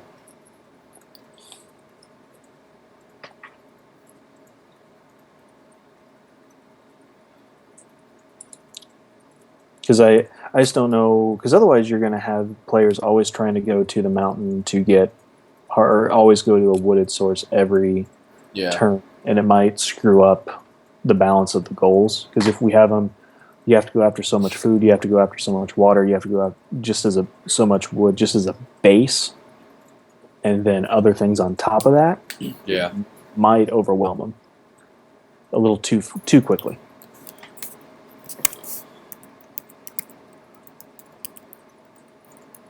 So we have weapon tokens, we have fire tokens. Action tokens? Yep. Or fatigue tokens, either whatever we end up calling them. I think we'll probably just call it fatigue. Let's see now. What else do they control? I was just thinking there's something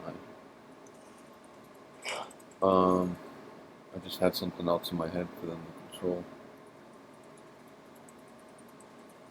Let's see.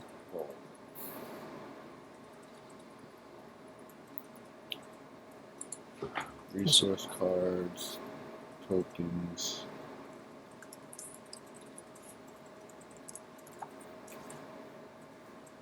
Crap.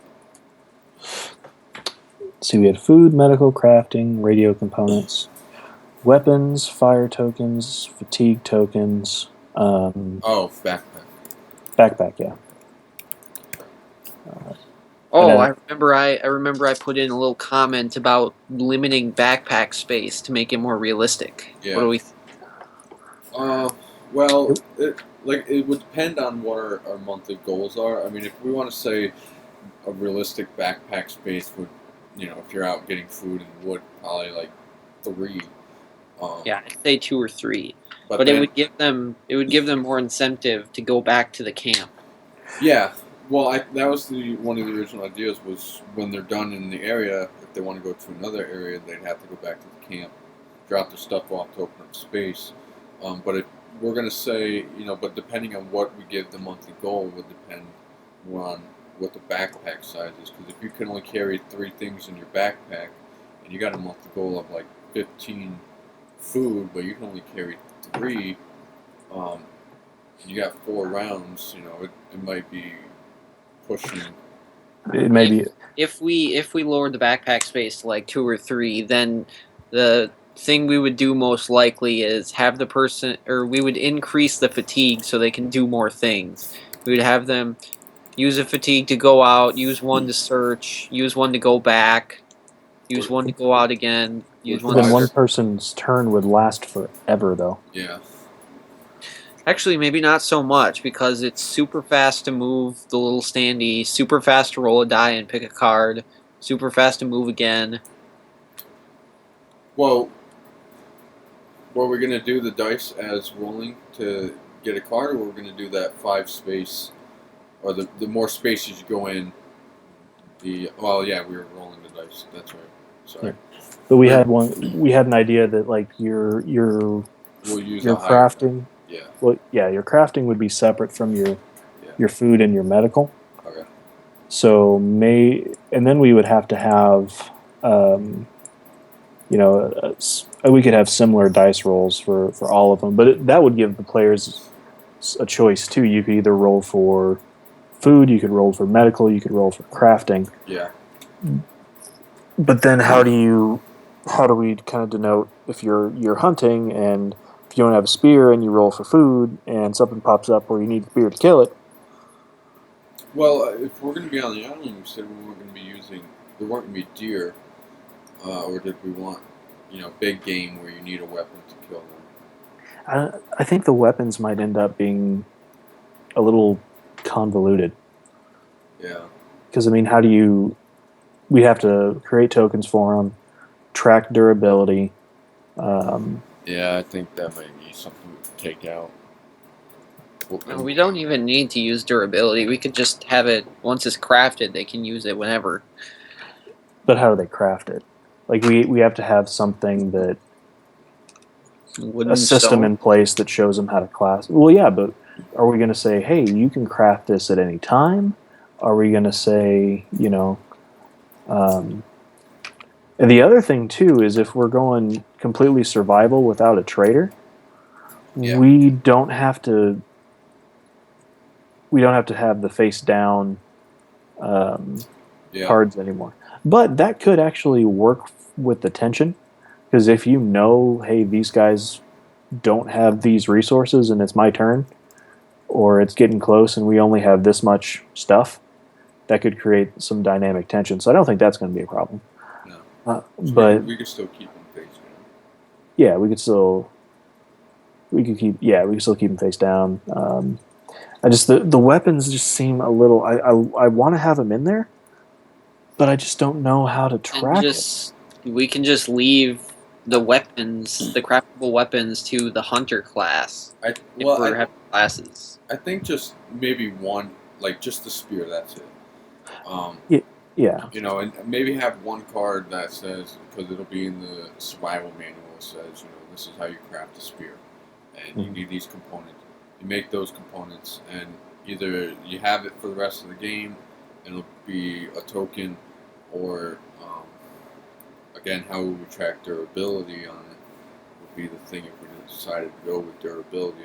If it says you can only use it 3 times, and month 1 you're hunting for food and you run into a deer, you use it once, but say you don't run into another deer until like month 5, and you're like, whoa, what am I on, 1 or 2? That kind of thing. What if we use traps instead of weapons? Yeah, that's the thing I was saying. If we eliminate big game, then it'll all be small game, like squirrel, stuff like that. Then it would be traps. Hey, that's a good idea. If we had traps and players could go place them wherever. Yeah, and traps would be used once. So then maybe with every trap that's placed, then at the end of every round, a dice is rolled for each trap, and if it's a certain number, it catches an animal. Yeah. Yeah. I was thinking the trap would be like an alternative to get an extra food. Mm-hmm. Like we could say the rolling part for rolling for food would be like for berries and stuff, and then when you have a trap, you can. That's the second option. Yeah, you catch small. Because you don't have to roll for that. You could be like, you do it at the end of the month. Yeah. But it gives players, hey, I can do this or this. And berries will be less value than an animal will be. Yeah, because if you catch a trap, like let's say on our food for the figs and stuff, you pick a card that's a fig, you only get one food, but you catch an animal, you get 3 or 4. So, I think we'll do something like that. When you're out exploring, rolling would only get you berries or fruit, and when you can build a trap, then you can put that in a region, and I guess at the end of every turn or every month, you can. And it could be, we could set the traps up like they did in Dead of Winter with the barricades. You had 3 barricades, so maybe you could set 3 traps up per region. At the end of every month, you can collect you'll always get, let's say you'll always get an animal from it. So at the end of every month, you go collect them. I don't know if having him always get an animal from it. Or do you want them to roll for it? I don't know, because I don't want it to be purely based on chance. Yeah. How about for each trap that's placed at the end of every round or at the start of every round, a dice is rolled for each one to determine if it catches an animal, and if it does, the players have to go and collect it within that next round, or else it spoils. I think that might end up being a little convoluted, especially if it's so close at the end. Because what if you don't have enough action points to get there? Yeah. It would cost an action point to go there and get whatever's there. Unless what we did is here's an idea. You place the trap. In order to place a trap, you discard 2 resource cards in your backpack. Doesn't matter what it is. So it won't affect the monthly goals. You don't have to have I have to get 16 wood because I want 2 wood to make a trap. Yeah. You discard 2 cards from your backpack, makes a trap. That trap will catch an animal no matter what. Yeah. But the die roll will determine the value. All right. So that way, it's still a choice because it's not like you're going to roll for food. Either you come up empty-handed or you get something. Yeah. It's you're going to get something. You just don't know quite what you're going to get. And we'll say that the animal value will always be 1 more plus fruit and berries. Exactly. So, yeah. Fruit and berries would be 1 and 2. An animal would be 3, 4. Yep. However many more we want to go. So. Yeah, it'd be at least 3. So that should be a separate resource card? The trap? No, I don't think so. Well, no, the trap would be a token, but do we want a food, an animal food, and then a berry food, or just? Well, they're all food, so I guess it would be yeah. What if we just had food tokens for trap, because or animals? Kind of like how they had those little cans of food in Dead of Winter. Yeah. The berries would still be a physical card. All right. Yeah, we can do that.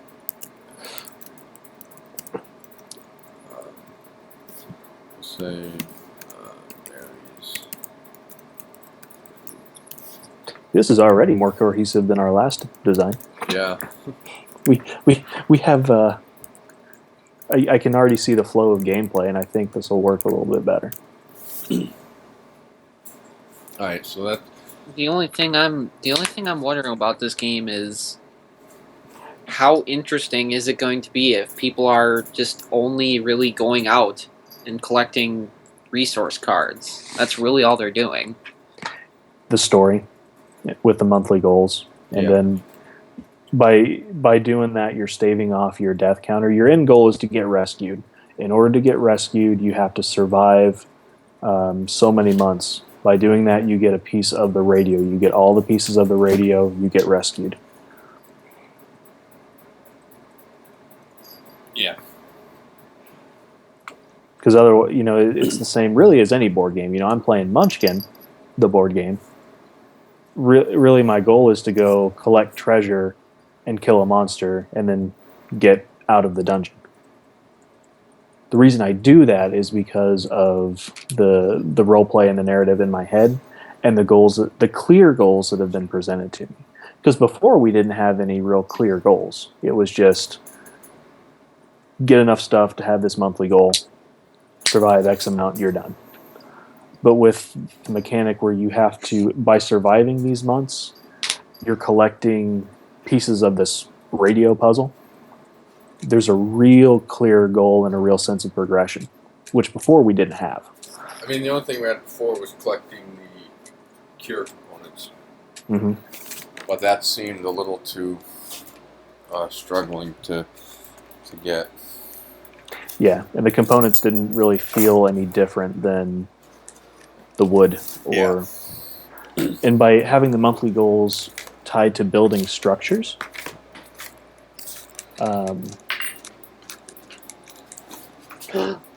it gives more of a sense of progression as well.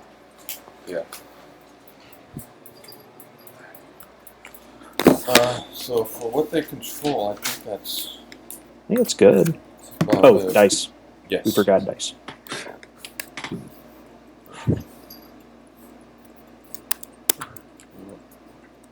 Here, let me help you out. There you go.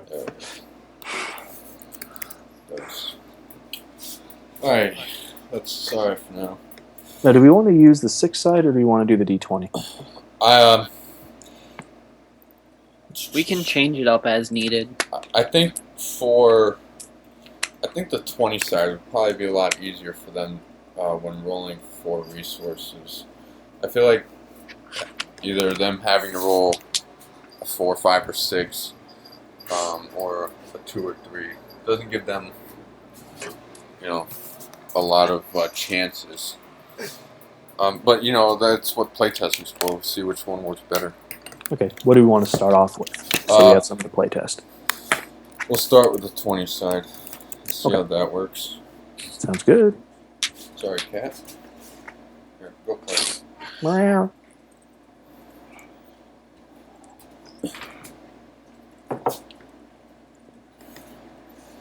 Alrighty, game theory. Symmetric or asymmetric? We said our last game, which this is probably going to be the same concept, is more asymmetrical than symmetric. I don't know if you're here for this, Justin, but we weren't sure, because down here it says the game is either one or the other, so we weren't sure if we were allowed to say it was both, but I did message the instructor, and he said that definitely every game starts off in one way, but ends in another way. Or some games start in one way and remain that way, but he said even, a game like chess starts off symmetrical, but when one person takes a piece from the other person, it then becomes asymmetrical. So, well, ours would definitely be asymmetrical then, simply because once we, we're giving the player characters different amounts of fatigue based on class, for one. And they can get different resources, have a different amount. Mm-hmm. Not everyone's the same. So. Yeah. Right. So we need to put that in there. Our game is elements of I did not English good when I wrote that. Our game is okay. We need to. I probably just need to rewrite this whole thing. Yeah, I guess we can do that. Because I'm just reading through it, I'm like, it'd be easier just to rewrite it instead of edit it. Okay. Oops. We'll just put the game name. Yeah. Our game is asymmetrical. Each player character starts the game with different amounts of points based on that fatigue points. Different amounts of fatigue points. We said also the resources they carry. There. Their ability, the abilities too. They start with different amounts of fatigue points based on their abilities. Their You could also say that that in a more summarized view, it's basically players against the game, which is kind of asymmetrical. Yeah. Mm-hmm.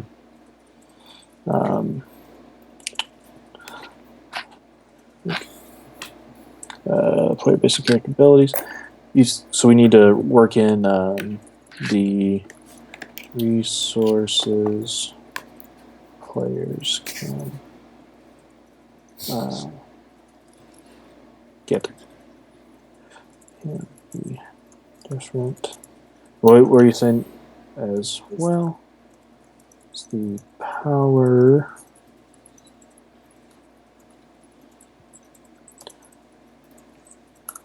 The game We're gonna uses change this beginning area. Go for it.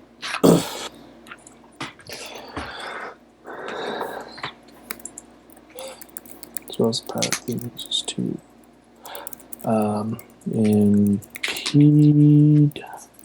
impede players progress towards their goal. Right. While you're editing that, I'm going to go and pour myself another cup of coffee. So I will be right back.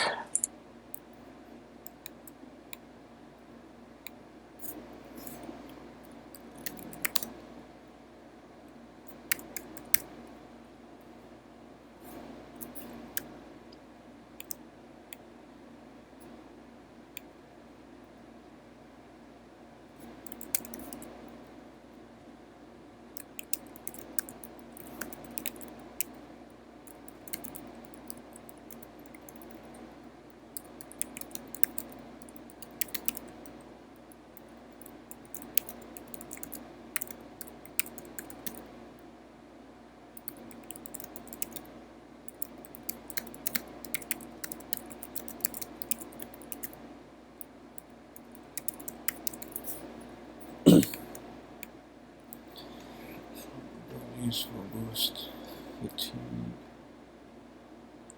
Others will.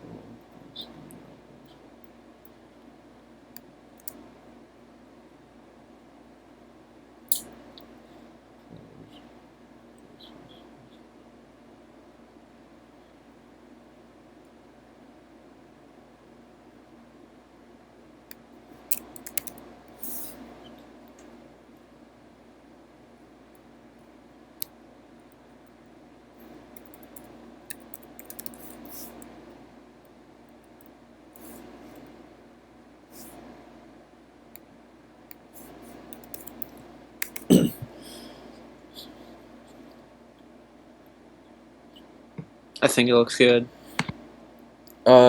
Yeah, I think there's something. Let's see. What makes it the character's abilities makes it asymmetric. Do we think that the element of randomness kind of contributes to the asymmetry?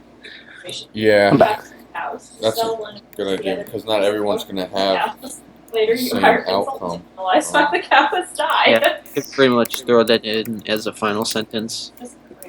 Yeah,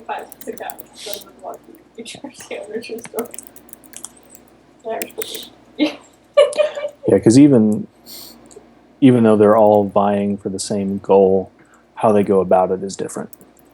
Because they have more fatigue points. Maybe the hunter, instead of discarding 2 cards from his backpack to make a trap, only has to discard 1. That could probably be worded a little different. The element of randomness. Reminding me of. Let's say.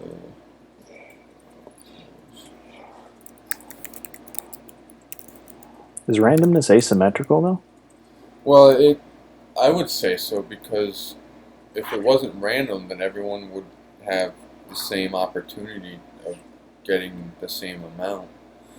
With it being random, everyone has a chance of, one player can roll a 1, another player can roll a 6. While that But don't they have the same probability of rolling a 1 or a 6? True.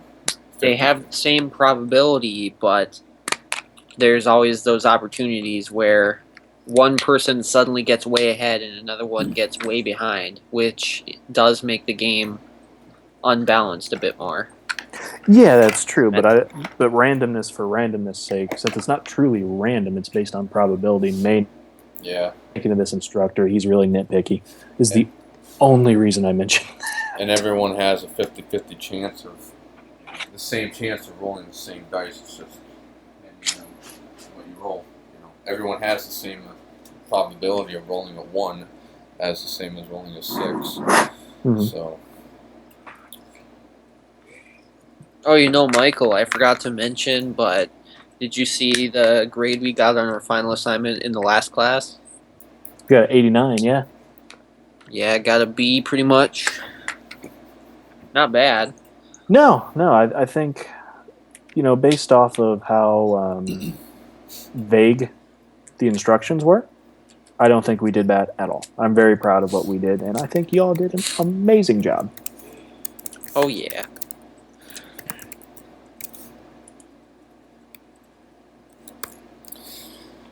Okay, so Playstyle is a 4-player cooperative game where players must work together to gather resources to survive and craft a radio. Let me get rid of this. Yep. We don't need that yet. And if we can add it in later, maybe. But right now, Main Mechanics is the name of the game. Speaking of adding stuff in later, well, not necessarily that. It just popped in my head. Has anyone heard from David at all this week? I have not. He has not responded to any of it. It says he's online on Skype right now. So I don't know if it's him or if it's someone else. Mm-hmm. But I mean, he has links to the videos if he has to. But. Yeah, and he's the one who subscribed to my channel. So. I hadn't seen any notes from him or anything. Yeah, he hasn't responded to any of the emails either. I mean, he told me to message him on Skype, but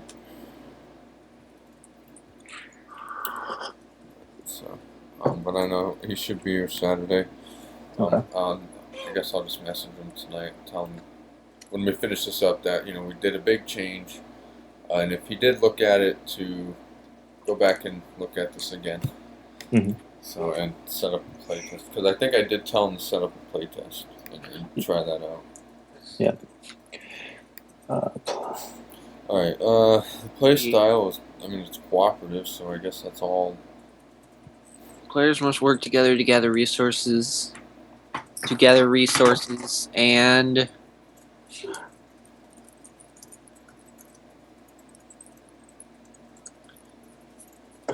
Michael can't spell. And, work together to gather resources and survive what the game throws at them. Here, we'll put gather resources, craft a radio, and survive what the game throws at them. I don't think we have to note the end condition yet, so I think there's a whole nother section for that. Oh, that's right. Yeah. Bless you. That was a sneeze, yeah? Thank you. You are very welcome. Alright, that's good. Summation. We can expand on all that later. Yeah. How long does that have to be? This stuff doesn't have a limit on how long it has to be. It's just the story part needed to be at least half a page. I think Let's you try only throwing have, at least one more sentence. yeah, I think that would be good because you know this instructor, he's kind of picky, and it's his class. He has every right to be. But Let's see. It is a 4-player cooperative game where players must work together to gather resources, craft a radio, and survive what the game throws at them. we should put the failing conditions affect everybody, so it's an extra incentive to work together. All right. We're gonna have to come up with a name for that death counter. Yeah.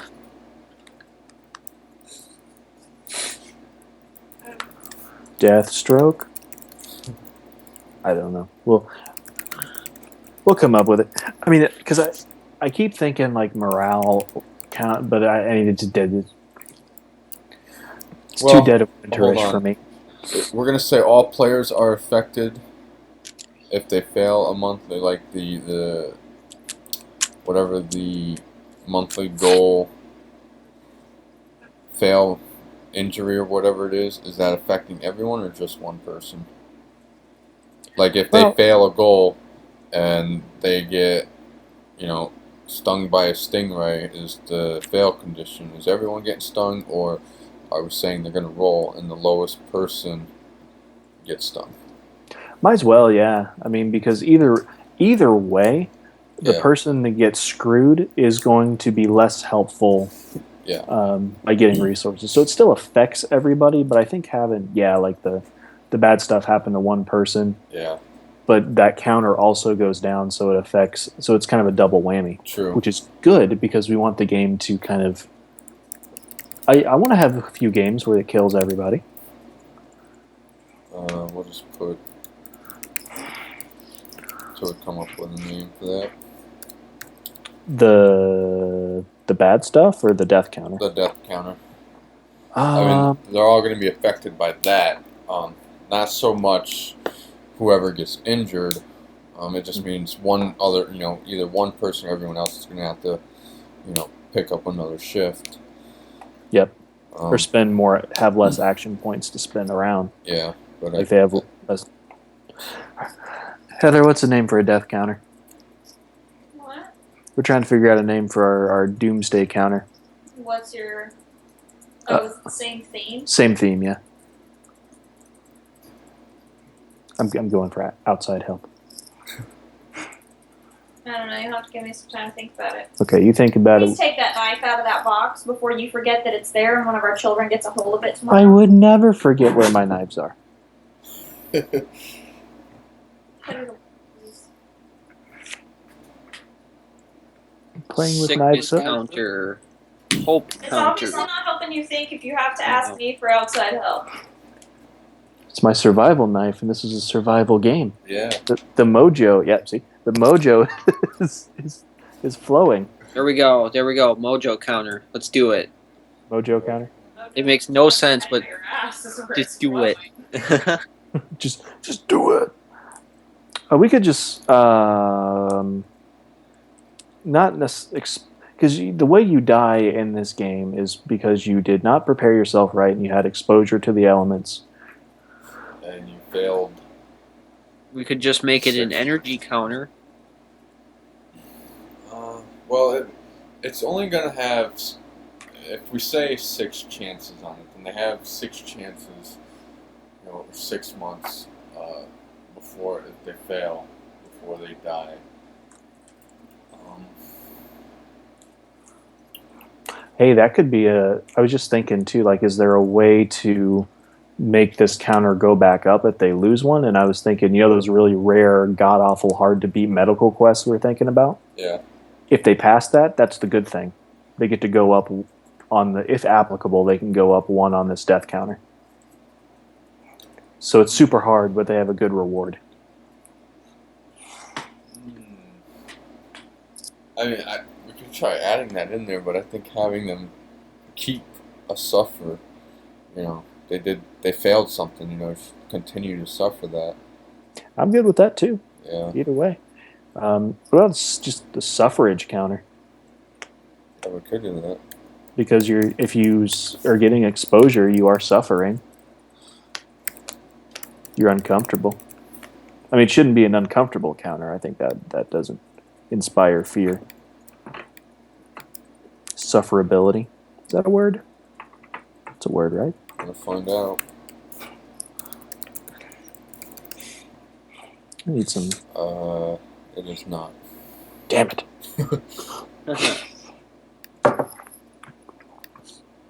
Let's just call it a suffer counter for right now, and then we'll come back to that in a little bit. All right. Could also do energy counter. I like energy. Yeah, because if you're exposed, you have less energy to do what you do. Should that counter also affect total fatigue of the group too? I don't. I think that might end up being a little more than we need. It's like, you fail a month, you're gonna -1 on the suffrage or energy counter, and someone's gonna be, paying twice. Yeah, because they're affected by the fatigue too, so it wouldn't make so sense. we'll have one person who gets affected by it. Whoever rolls lowest is. You're effed. Yep. You got stung by a bee, and now you're blind. Yeah.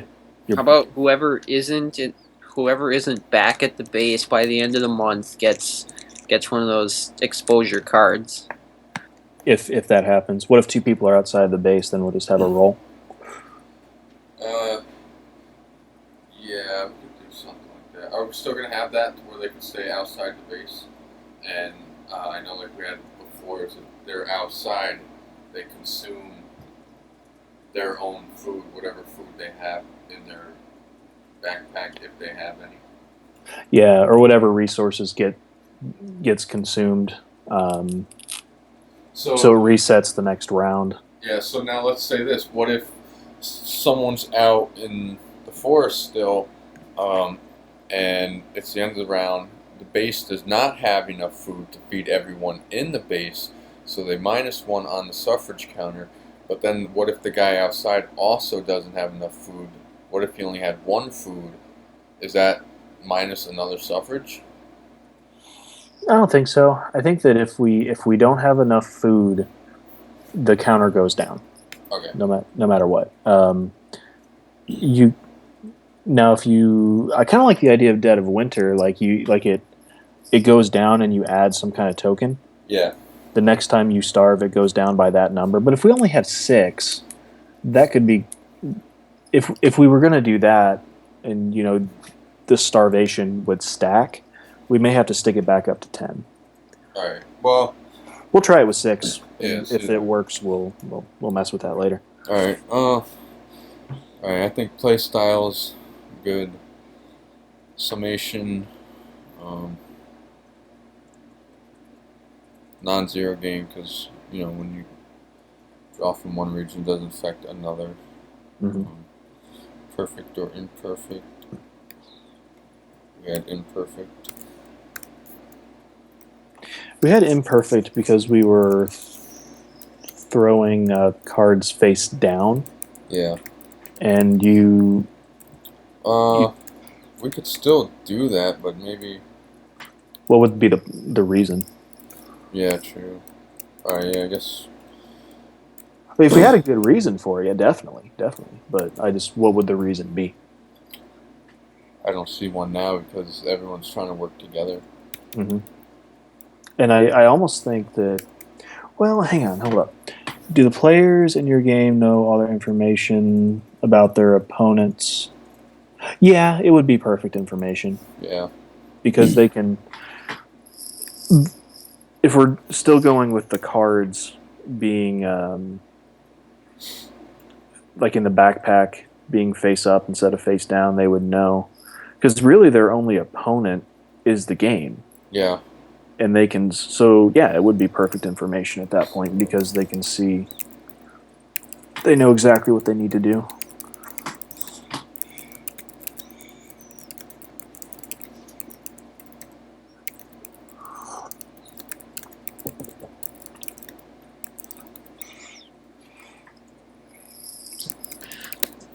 But wait, in our game, the opponent is the game, and in that case, you don't know what resources you're going to be able to scavenge from certain areas. Wouldn't that make it imperfect? But you know what goal you need to do to beat the game. It's kind of like chess. You see everything on the board. You don't know what moves your opponent is going to make. Yeah. But you still see where all their cards or all their pieces are. Yeah, and you can see what moves. Same thing like this. You can't see what card is the card on top of the resource pile. But when you flip it over, you'll see it, and so will everyone else. And you know what you have to get in order to beat the game that round. Yeah. I mean, I see where you're going with it, but I don't. The end description does say card games are pretty much all imperfect since you don't know what cards your opponent holds, but that could also be in the case for the resource piles. You don't know if you're going to be able to draw that card that you need. Yeah, and I agree with you when you say the game is the opponent. So we don't know what the opponent or the game what resource card is next. Mm-hmm. I mean, if that's something we want, I can message the instructor about. I think that's a good idea because I also agree with Justin, but I also thought I filled out the questions on the personal questions on the peer review right. I did not. So, based on a few things that were worded one way that I took another way. So any kind of clarification we can get is probably good. All right, so I'll make a note. Perfect. But I agree with Justin. I mean, because we don't know what cards is in the game's hand. We also don't know, when we're rolling for our traps. We don't know the kind of injury cards that players can get, what they might get next. Yep. So basically, we can't see the cards until they're in the player's hands. Yep. So it's kind of in that case, I would say it's imperfect information. Yeah. For now. I agree. I would still ask about it just to make sure, but I agree. I think it would be imperfect as well. Yeah, I'll ask them. Now, do we want to have a separate symptom deck? Or not symptom deck, but injury deck? No, I think just put it on the monthly goal card. Like, you'll have your condition to win, but then you'll have the fail condition too. Okay, I like that. I think that's good. It saves us from having to use more cards too. Yes, absolutely. Well, I don't know. I think we should have a separate injury deck, but I just kind of want it that way because then players don't know what kind of injury they would get if they fail. That's a good point. That's just my opinion. Yeah, well, it's a good idea though. I just don't know how to implement it. Yeah, and I feel like we have a lot of decks, piles of cards lying around on the board, which I don't think is going to be a problem given the size of the board. But I don't want to have too many piles, and people might get confused on where they're picking a card up from and all. Here's an idea. What if on the fail card we have a symptom or whatever, and based on whoever is affected by that symptom, they have to do a roll, and it could be like one of 3 symptoms. Like you're going to get something. Yeah. But that roll will determine whether you sprained an ankle, broke your leg, whatever. So he still has that kind of randomness that Justin was talking about. Yeah. But we still save card space. All right. Well, and the other thing is are we doing 12-month or more? Because then we can do a separate deck. If we do 12 months, then we could probably just put, or if we have 12-month cards, but we're gonna, reuse the cards if we go past 12 months, then I see us maybe having a separate symptom deck. Well, I think we can make it so that the game can end whenever the players are able to build the radio, but we should probably put a cap on the time because we don't want the game to go on forever. Yeah. Well, that's what that's the death counter. So yeah, I think we did change it. We said that they have unlimited turns, but every 3 successful months they get a radio component. Yeah, because and so they can finish it in 1 year, or it could take them longer. Mm-hmm. And by using the instead of having seasons, having weather conditions. Yeah. I think that would work. And we just have to say like surviving one round. We can just put it on. We can basically change the weather condition for every round. Every time every player takes a turn. I don't know if changing it for every round would be necessary. I think. Well, think of it like if we're thinking of one round or one cycle of players is a week. Yeah. Then a week later the weather's definitely going to be different. So we could do it like that. Change the weather every week. The only problem I see with that is if you change it every week, and if it's, let's say, it's in a week where the players need to get to an area but they can't because of the weather, that can mess things up. I mean, it could be a well, good that's thing where the like strategy comes in. They would have to change their strategy up. But we would have to make weather conditions that would affect each area. We had high tide on the beach, heavy rain in the mountain. Or maybe you could get to them, but in order to move a space, you just had to spend more action points. Well, yeah, I think that's one thing I said is in the weather you spend more action points and you can risk getting injured or something like that. Mm-hmm. But I think spending more action points in weathered areas. So that way our players still have access. Like there's a chance that you can still get those resources, but it's a lot harder to do so. Yeah, I like that idea better. And what we could do too is have let's say we have. I don't want to do more than 4 or 5 weather conditions. I think that might end up being too much. Yeah, I was just thinking like high tide for the river and the beach, and rain in the mountain and the forest. I don't know. But then any other conditions that might. I mean, other than like a hurricane or a tsunami, but that might just take out the whole island. Sharkicane? Yeah. But no, I was thinking add 2 cards in there that are just clear weather. Yeah. So you have as much chance to draw a clear weather as something bad. So, yeah, we could do that. We'll have a 4-pile deck, which is the weather. Say we had 2 clear and 2 bad. Yeah. And do we want to say every week they draw from it, or every month? If we're going to do like 2 clear and 2 bad, so you have a 50-50 shot, yeah, we could do it every week, every round of turns. All right, but you don't think that'll be too much for the players to, try to remember? After every 4 rounds, they would have to be like, all right, well, let's do a weather card. If we're doing this for strategic players, I don't think so, because they'd be used to stuff like that. Okay. Let's see, clear weather, cloudy, windy, high tides, rainy. Whatever we choose, we want to make sure there's an even. So if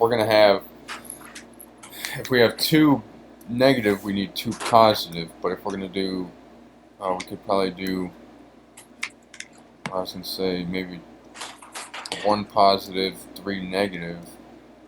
We could do 2 positive and 2 negative, but the 2 negative, like the negative card, 1 negative would affect beach and mountain. The other one would affect forest and river. Yeah, like high tide, or flooding or something like that, and then just like heavy downpour. Yep. All right, so I think we can move on down to the feature set. The imperfect information, I'll ask the teacher. We'll leave it at imperfect, but I'll message the instructor about that. Oh, this is good coffee. So, feature set. All right. General features. We have we'll just call them resource cards. What in the world? Oh, I hit my mouse scroll wheel the wrong way. And we said food, medical, crafting, and radio. Yep. So. Yeah, so get rid of that. Crafting, medical, radio. Food-wise, we have berries, fruits, small game. Well, the small game's part of the trap system. Oh yeah, that's right. So yeah, those would be tokens. Mm-hmm. We could do like berries, fruit, and okay. Why don't we just kind of pare it down and just do fruit and berries, and if it does work, we'll add more later. Did we say fish? That would fall under traps. Yeah, because you could put a trap near the beach. Yeah. So what about like clams or We could do clams. Well, we need a picky food. Yeah. For each region, right? So we got berries.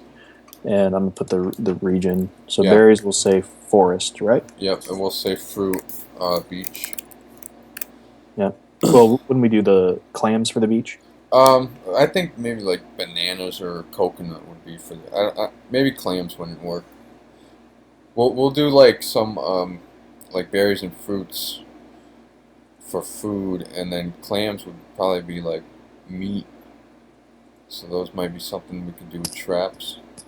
Yeah, we could say you have like a drag trap that drags along. Yeah. I hear you. So we'll do stew fruits, and that's not what I want to do.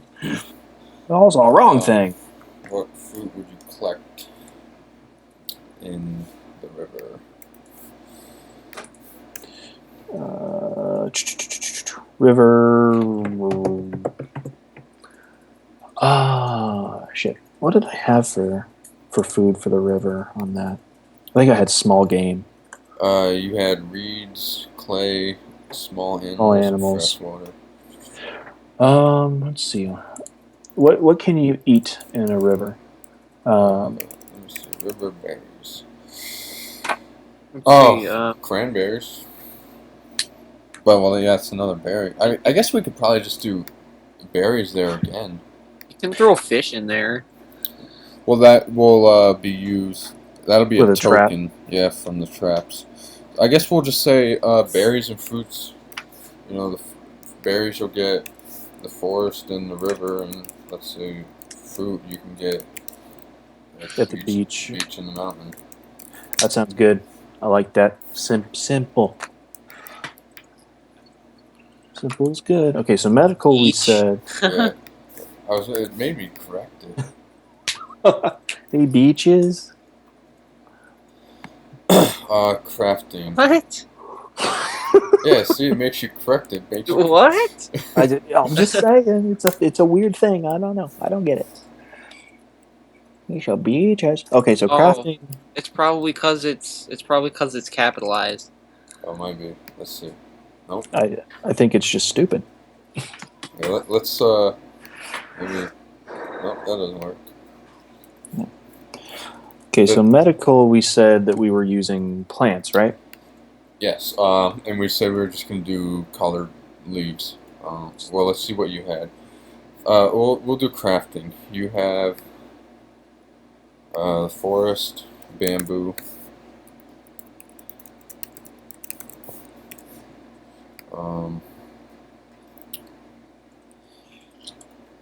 For the forest, I think I had bamboo for like the structure.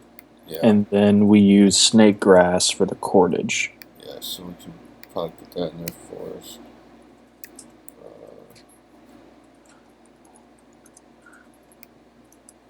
Because cordage is one of the most important things to have in a survival situation. Yeah. Are we doing sand for filtering? Yeah. We should probably add some elements that we can find at the plane crash too. I think that was just gonna be something. They'll gather like the survival pack that they gather. Yeah, and then just do strictly radio parts. Yeah, that ball. Just to simplify it down in the beginning, and then we can kind of branch out once we get those main mechanics. Yeah. Down. Let's see. Then you had, that was it in the forest. The mountain, you had stone and hardwood. Okay. Stone, which we're going to use for, that was the tool set.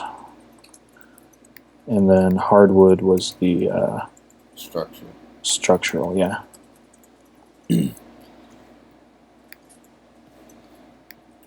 Well, all right, now we're probably going to have to define the tools. What tools would the stone be used on? That's kind of where the monthly goal cards come in. Okay. So, like... Yeah. Like, you have to build... and I would say, I don't know. What would you say it would be? What tools? To use for stone? Yeah. Stone could be used for a counterweight to help get water. Stone could be used for building a fortified fence against predators if we had predators on the place. Stone could be used for making spears. Stone. Well, I was thinking of spears, but did we say we were sticking with spears? Because then we were saying we switched it to traps. But actually, it could be used for traps. Yeah. Right. Stone can be used for traps. So, I said some kind of tool thing. And then you had the river. Yep, and for that you have reeds for cordage and clay for pots. So some kind of building material, yeah. Because you can make clay tablets, you can make plates, you can make an oven. I guess we could probably just put structures for that. Yeah. Reeds. And the way I planned it out too was, if one place was, like if the mountain was gone, or the forest was gone, you could still get cordage from the river, and vice versa. Yeah.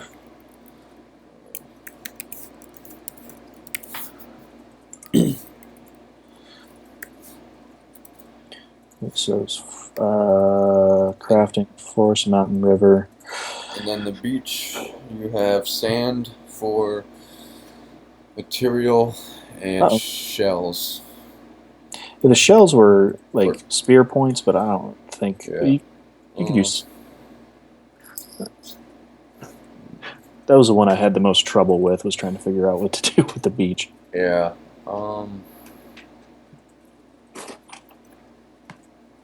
Could probably use seaweed as cordage too. Could be, yeah.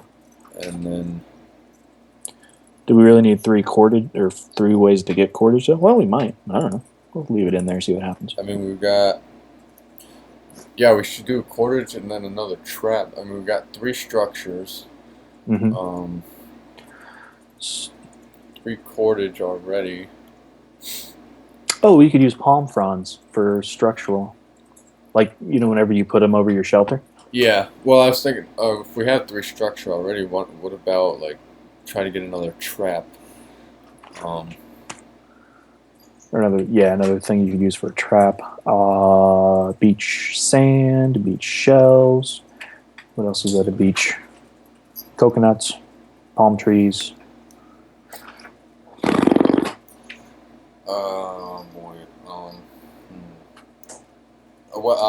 Maybe like, I mean, to feed a trap, you need bait, so we could use something.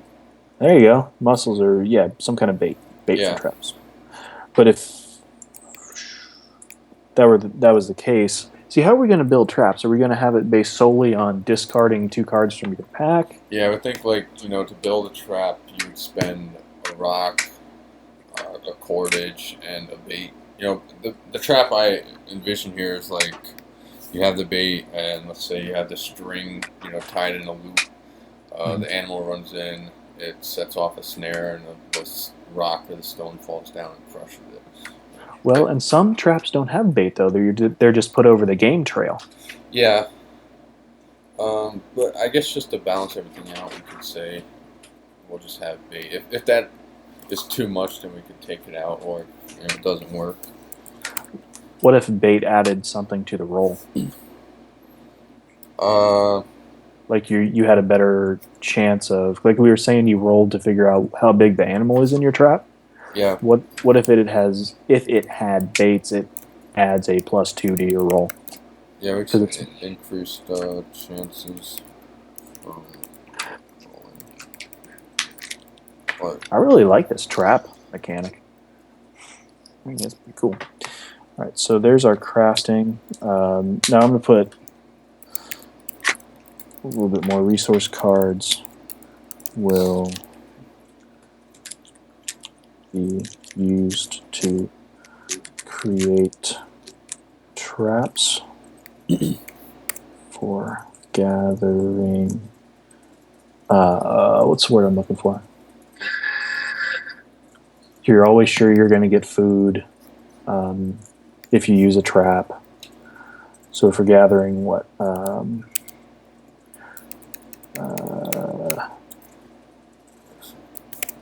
Resource cards used to create traps for gathering. Assistant food.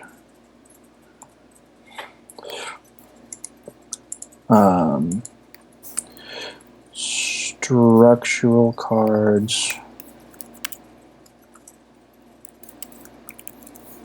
will be used to further monthly goals. I gotta reword this, hang on.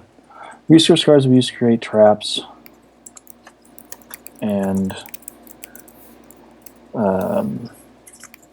achieve monthly goals. In order to build a trap,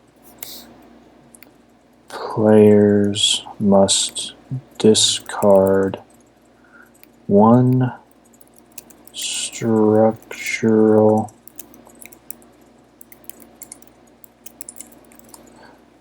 material and one cordage. Would that go down in the mechanics section? I'm just trying to fill the features out a little bit. Right. Because it since the document's supposed to be, a certain amount long. Yeah. I'm just trying to give it a little bit more breadth.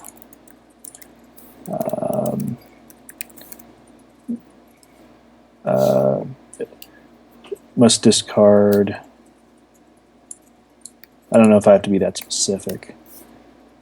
Actually, it could just to create traps and achieve monthly goals. We'll just leave it at that, and we'll let the rest of it go in the mechanics section.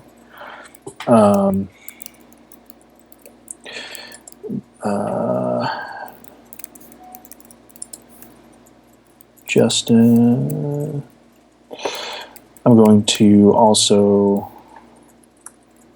create a gathered food.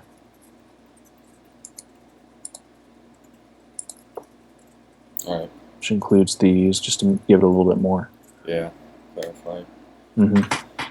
Gathered food will be I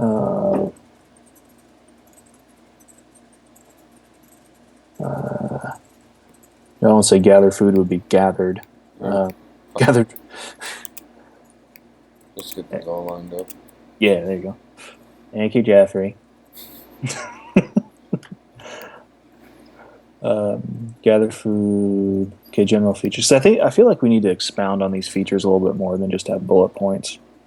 What does it say? Include what your game entails: building, conflict, diplomacy. Give a bullet list with a brief 1 to 2 sentence explanation of each major feature of the game.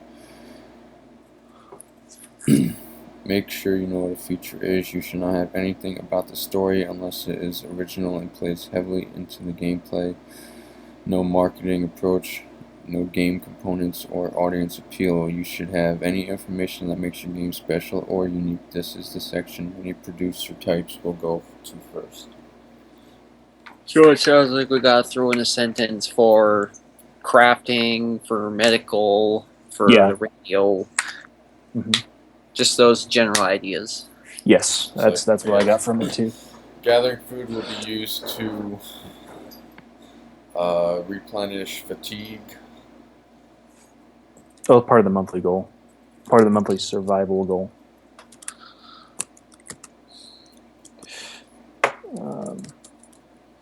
Gathered food will be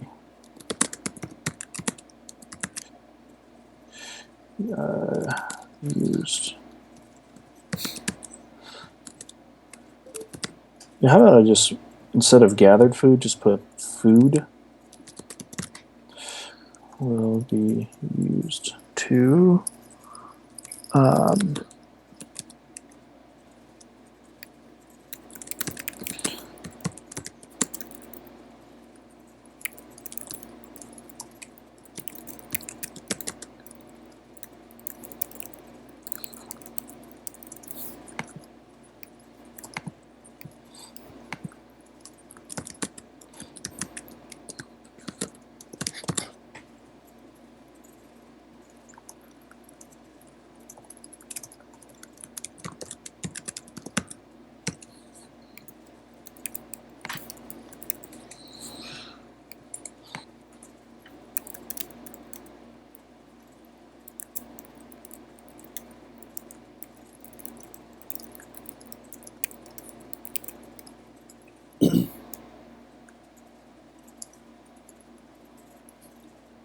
there we go.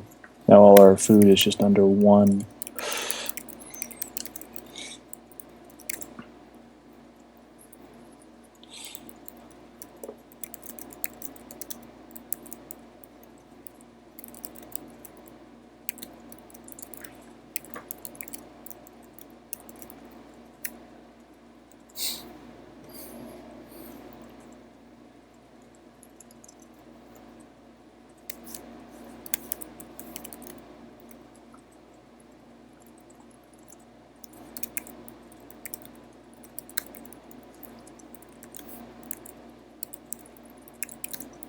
Okay, I'm just going to stop calling these monthly goals and just call it survival goals. You want to do that? I think so. I mean, it makes sense. All right.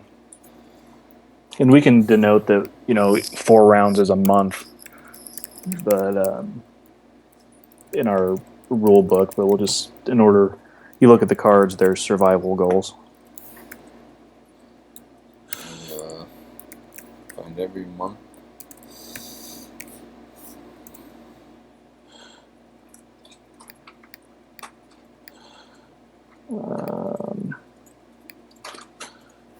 I'm actually going to make a... Do we have a feature first? I don't even think we made a feature for the survival goals yet. No, not yet.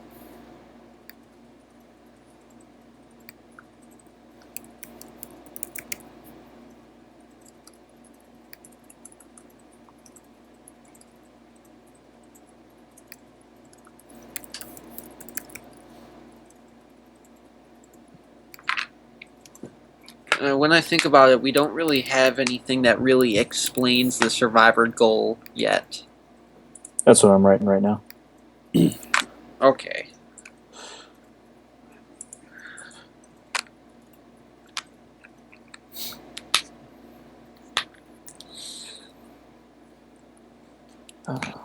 We said three in a row, or just 3? I think like 3 in a row. Okay. I'm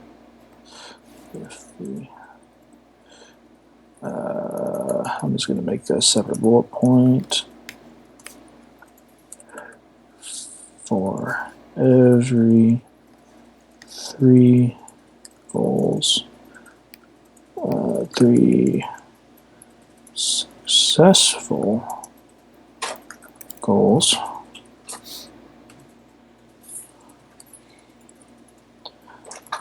We'll say for every 3 successful goals, they get a chunk of the radio. Yes, every 3 successful goals, players can randomly choose a radio component. I was going to put they receive a piece of the radio, and then we'll detail how in the mechanics section. Yeah. For every 3 successful goals, players receive a piece of the radio. Give me a... There we go. 4 needed to...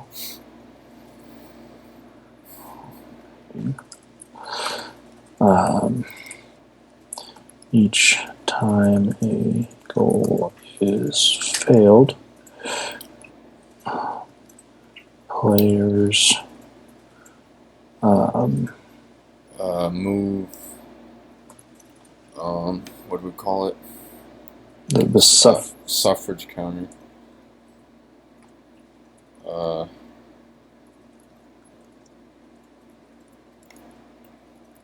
And one player suffers an injury. Mm-hmm. And the injury will be a feature as well. Yeah. Good idea. Each time a goal is failed, player moves the suffrage counter 1 space towards 0.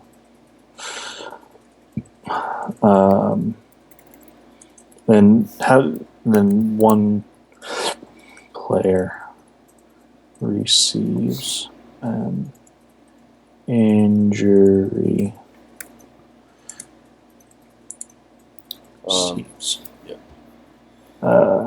That hinders their fatigue. Fatigue is also a feature.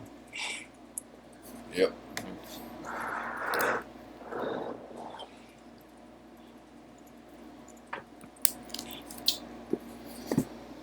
Okay. So I'll put dual weapon tokens. What was that? What should we do about the tool and weapon tokens? Well, we're not having tool. if we have traps, we don't really need weapons, right? Yeah, traps are a token. Fire. Did we ever figure out how we were going to feed it? Giving wood. So players have a food quota. If they have a food quota, a survival goal, and a wood quota, should we take out water and just concentrate on food? I would think, water would be. But that could be part of the monthly goal. Yeah. I guess survival goal. Yeah.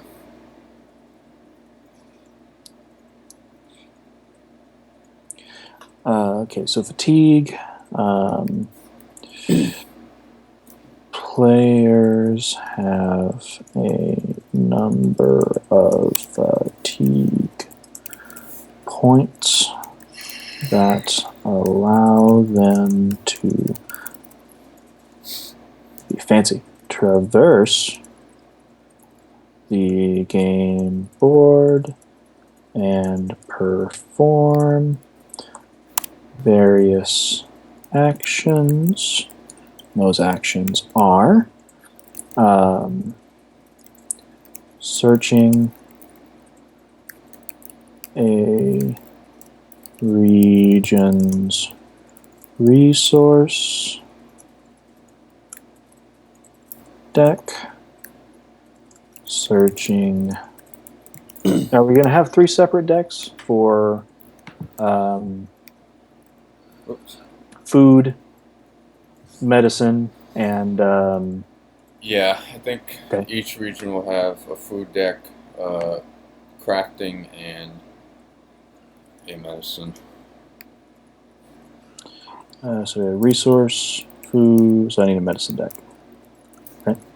Yep. A regions medical deck.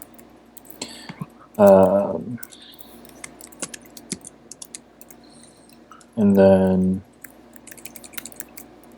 create traps. It's the other thing they can do with fatigue points. Or no, traps did not cost fatigue. Traps costed resources. Yeah.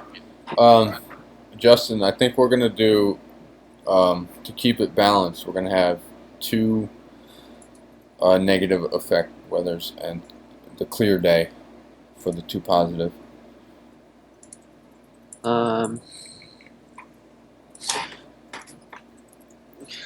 Well, we could always have some other weather effects. Mm-hmm. Like I was thinking, for a windy day, it could affect their ability to make fire. Yeah, but let's get the just the basic weather system down first before we get too crazy about it. All right.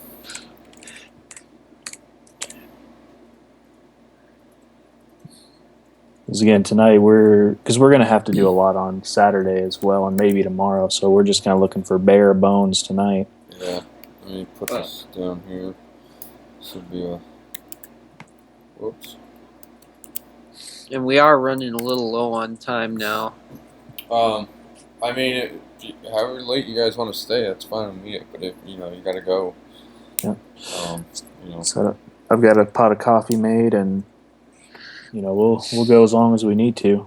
I mean, if you guys got work or stuff to do in the morning, I don't want to keep you up too late.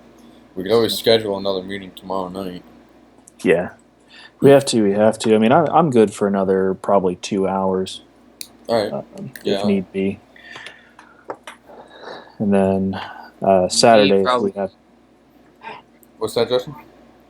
Me probably not so long tonight, but all right, that's fine. Anything we don't finish tonight, we can always still work on a little bit on Saturday. Yeah. Michael and I just might finish up the game features and save the mechanics for tomorrow. Yeah, that works. I mean, we can, since a lot of the mechanics aren't changing a whole lot. No. I mean, we could bust through a rough draft of them tonight too, and just leave the game components for next time. And then we can refine it. Yeah. The next section after the mechanics is the rules, general rules, and all that. So. Where's the general rules? There we go. Right on there. I stopped at a page break. Yeah, the general rules are like the longest. Yeah. Yeah, so that we still got flowcharts. Probably going to have to schedule a meeting for tomorrow. Based on, because the other thing we got to start working on is we got to start making our resource cards and our monthly cards. Mm-hmm. And those go into like the components. There was some detailed rules for specific pieces. Yeah, that's right. That's what I was looking for. All right, well, let's get to it. So we're fleshing out the general features. Crafting is used to enhance. Okay. Survival base, aid in gathering certain resources. Crafting will also be used heavily in the survival goal requirements. So, medical resources used to cure injuries players might suffer from failed survival goals. Failed survival goals. We just make this a comma. Yeah. I was looking at that as not right there.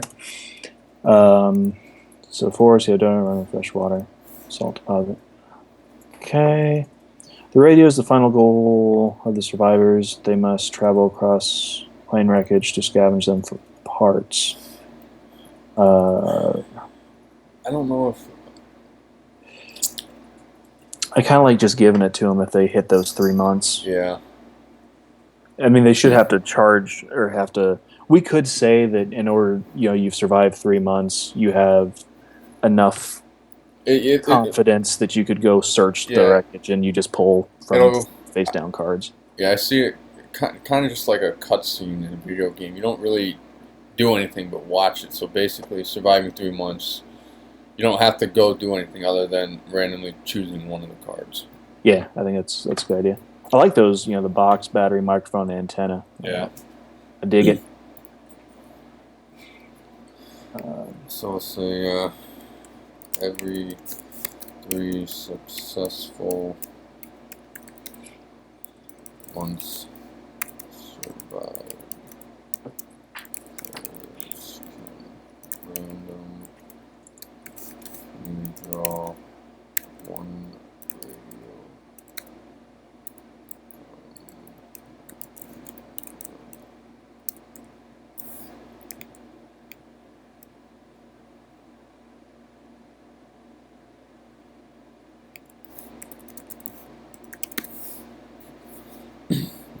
There we go. You guys there? Yeah, I was talking to my alright. wife. Yeah. So she's got a family event tomorrow, so I was letting her know that I would be here getting this done because we are a little behind, but I think our game's going to be better because of it. So it is all good. Okie dokie. So the weather cards, for right now, I'm going to put a heavy downpour effect force in the mountain. Minus. Well, I think we still have to figure out. I put a question mark because I think we still have to figure out exactly how many fatigues everyone. Starts off with. Yeah. Mm-hmm. And exactly how much it'll be affecting them. I almost think that if we're using 1 fatigue per action, like you take a fatigue to, go through a space, if these, in order to keep it kind of balanced, whenever these weather cards affect those regions, just double the amount. Yeah. And then kind of see how that works, and then just kind of go from there. Yeah, that weather card area is doubled. If you look a couple lines down, there's another one there. Oh yeah, sorry, I meant to delete that one because it's a card, so I wanted to put it up there with the other cards. Oh, don't forget to add back in the clear weather one.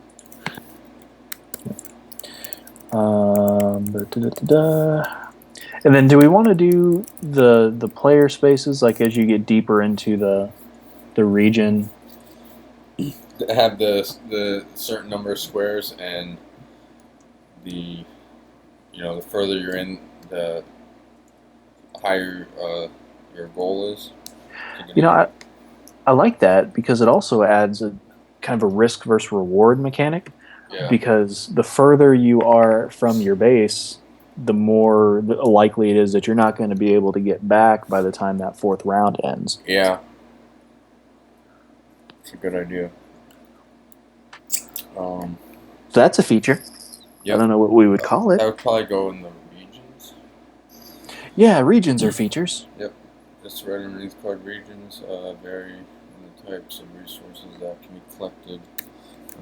Each region has 5 spots that players can travel to.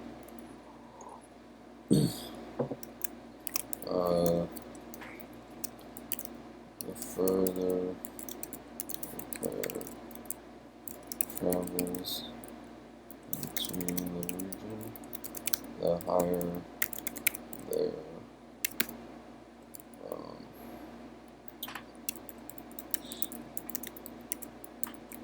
comes, but risk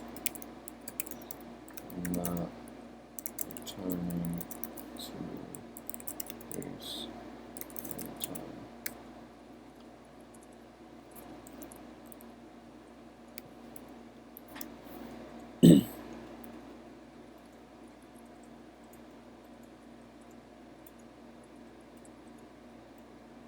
There we go.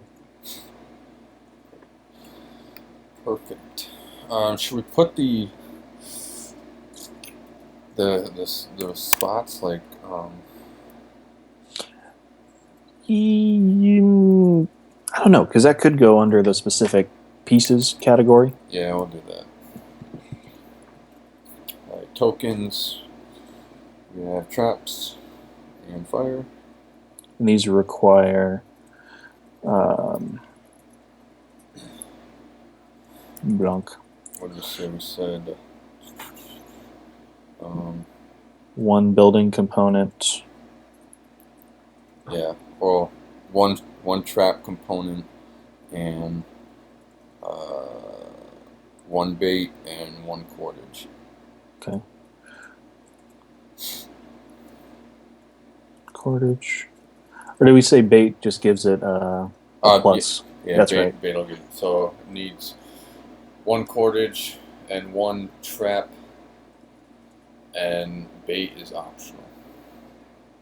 Okay. Hang on. Structure, that's what we called it. Up in the top here. Like hardwood was a structure, the trap was the... Yeah, stone. So one cordage / trap component, and then one structure. Should we put the numbers or the word? I feel like the number would make it easier to read. Number's good for me, man. Did we say a structure was going to be part of it? Well, I think so, because, I mean, if you have a... I mean, I think we were thinking of, like, snare traps and, like, having a rock fall on them. Yeah, but you'd still have to have a yeah, I don't know, either way. Because you could have a rock trap. I wanted to make it as easy on the players as possible, saying, Yeah. What are you doing? Heather?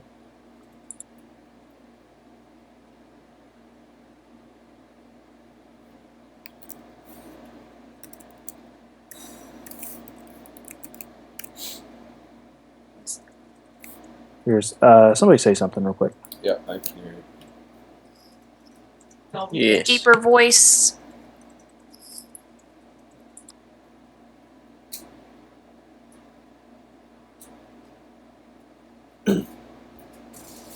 Up and it's gone and turned Anyway. on the TV. I just wanted to have something that it was easy for them to discard. Like you had to have a component of this, a component of this, combine them, you make a trap. Yeah, that's why I figured just like a trap component and a cordage. I think Okay. structure would they'd have to. I don't want them spending too much time trying to gather so many of one component. You know, if they got to build stuff at the base, I think the structure for that would be enough. I mean, you'll all see about how it'll work in the playtesting. So we have one cordage, one trap component, adds bonus to trap roll. Okay, so now we need to define that trap roll up here, or kind of tell a little bit more about what they are. So traps are an alternate method of food. You want to say method or source? Well, I guess method. Traps are another alternate method of food that offers a higher value compared to berries. A higher value compared to, what do we call that, gathered food?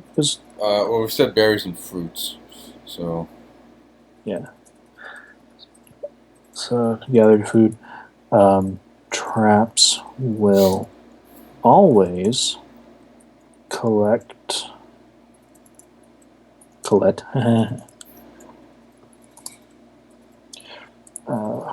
food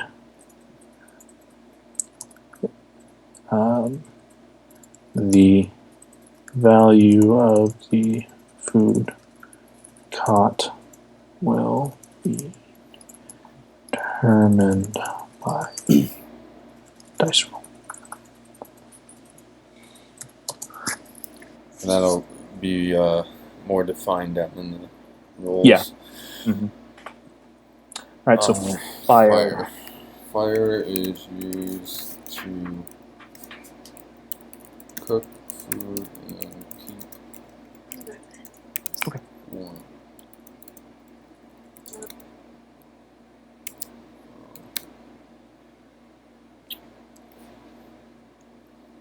Fire is structure or hardwood.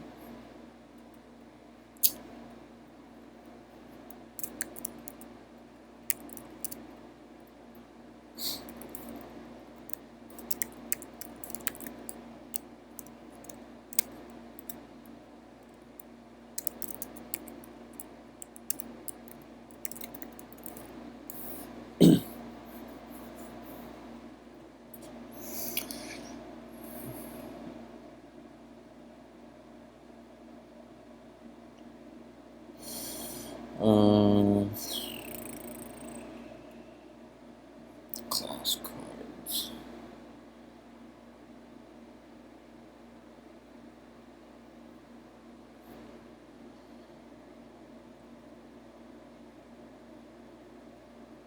I had to move locations. I'm back. Alright.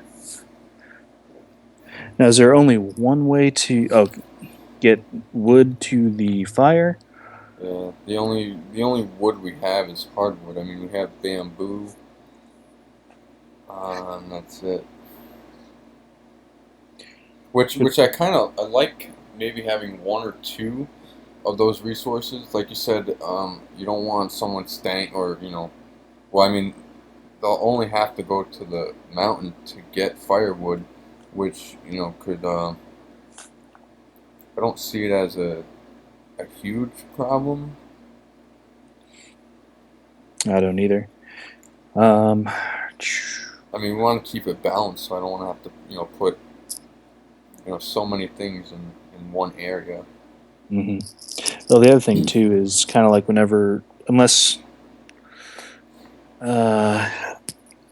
trying to think, like I'm envisioning our goal cards, right? Yeah. And because we have their monthly quota of food, monthly quota of water, or survival quota of water, and then whatever the wood and supplies needed to complete the survival goal, plus feeding the fires. Yeah. So I don't. So, and like I said, every month we'll have like a set amount. We'll have 8 food, probably 8 water, and we could say 5 hardwood is the set amount every month. You need that amount every month, and then I guess But wait.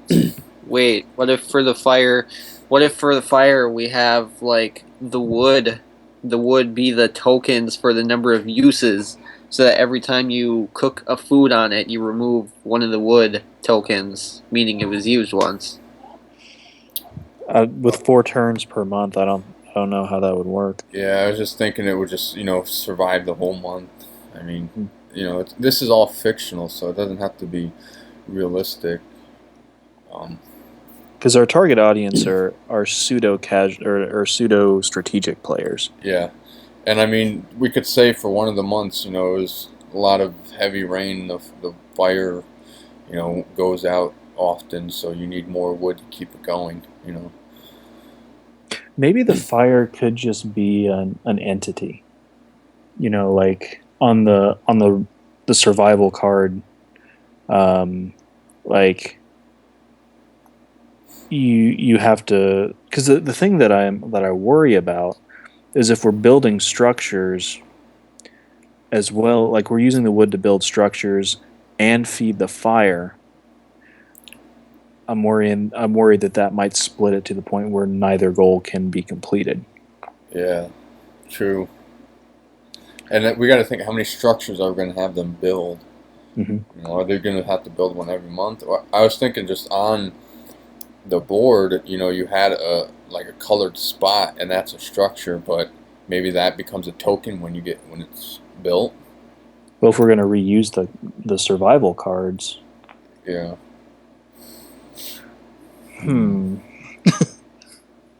Because I definitely like the idea of having the fire in there. Yeah. It comes down to our survival goals, because we've said that, you know, the first goal starting a game is building your your shelter. Yeah. And everything after that is gone. Now we could say that, you know, not necessarily building more structures. We could say, your a branch broke. You have to get wood and cordage to fix it. That's your survival goal for that month. Yeah. Or you have a shelter and now you need beds or, you know, something like that. Mm-hmm. So you need, you know, some cordage and I don't know, some wood. Yep, cordage, wood. What else did we say we had? Bamboo. Yeah.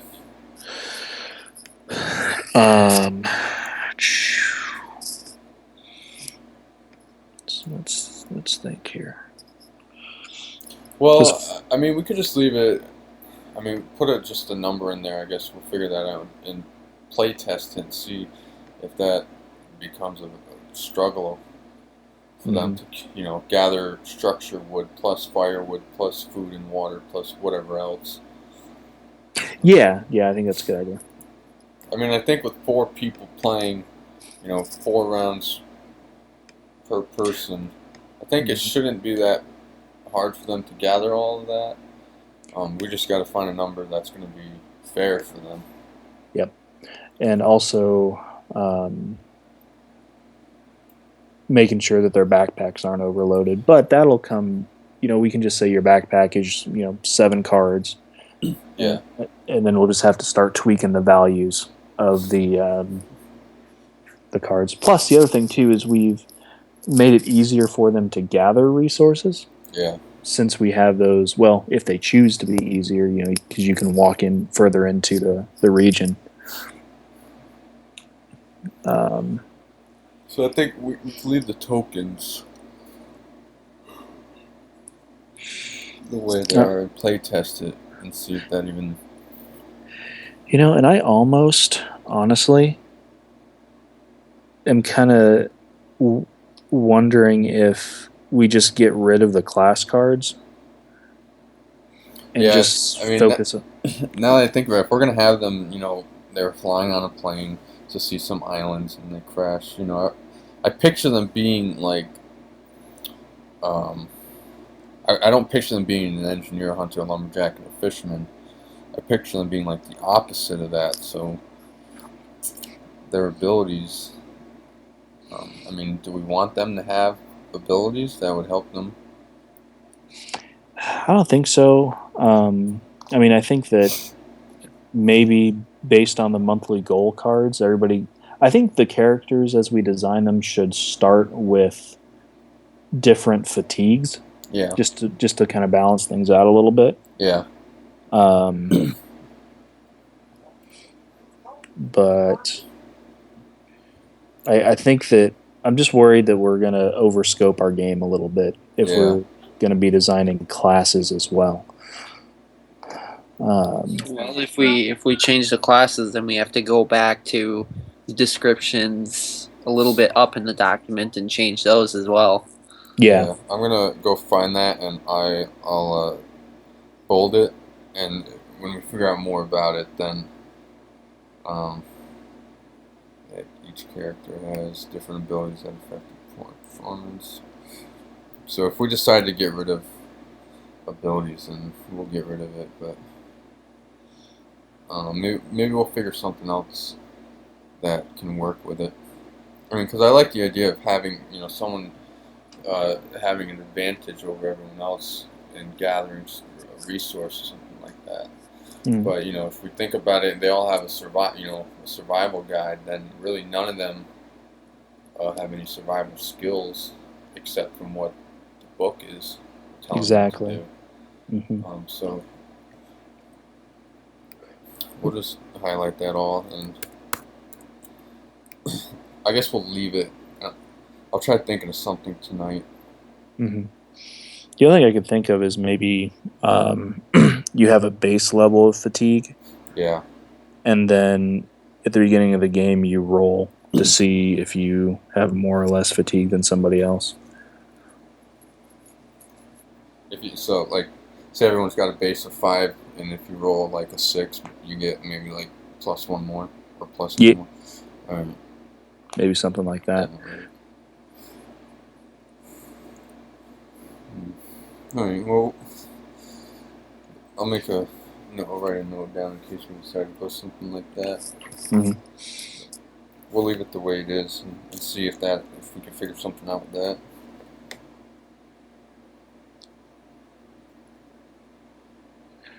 Okay, the game components we can skip for now since we're still kind of figuring those out. Yeah, and then that brings us down to rules and mechanics, which, I mean, we got, a rough draft of it. We just got to go a little more in depth with that. But I don't know. So you guys want to work on it now, or just leave it at what we got and work on it tomorrow? Well, since we're definitely having a meeting tomorrow, I think that feasibly we could sleep on it, come back tomorrow and Saturday and finish it up. Yeah. So right now in our changes for the version 1.1, what we changed.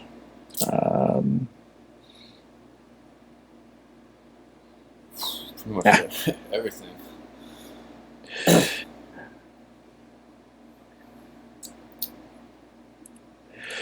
Okay, so we eliminated. Well, the first thing we did was change the story. Yep. Change story to reflect a more survival-based campaign. Let's say a more cooperative survival. Yeah. What else? I'm gonna just make a comment thing. Just any notes. Can you guys see that?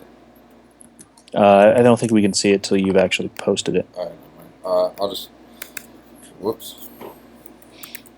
Let's see here. Alright, I'll just. Let's see. We changed seasons. Why did that? Seasons to weather.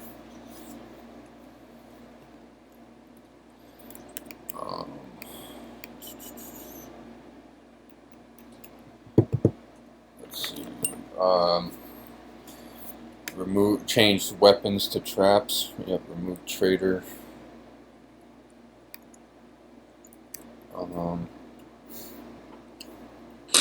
We have.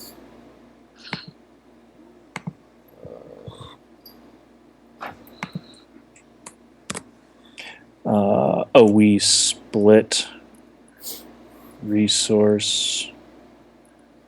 Yep, decks into 3 per region.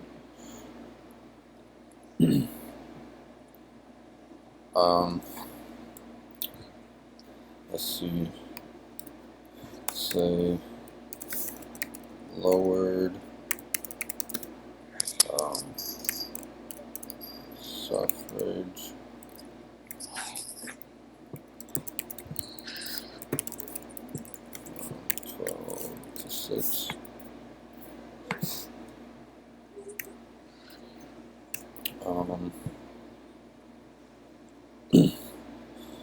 We added the radio. Yeah, actually, I was gonna say that. I mean, I was looking at like the radio, and then the crafting and all that. And that might fall under the first bulletin. We'd probably say. We can say change the crafted gear into the radio. Yeah. So or changed crafting the gear into crafting a radio, something like that. Yeah. Change the end condition. Resource cards.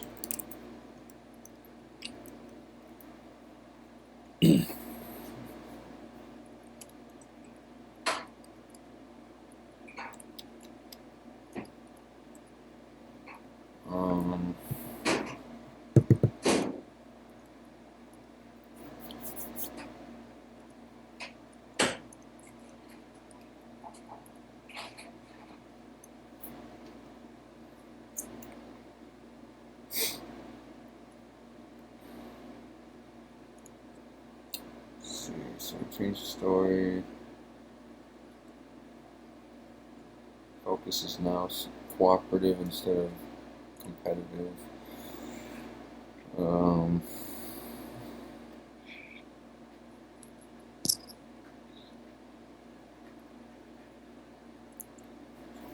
Going back to everything, it doesn't. Let's see.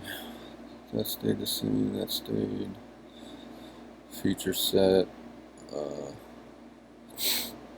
Well, we changed the fatigue count, or region is have more movable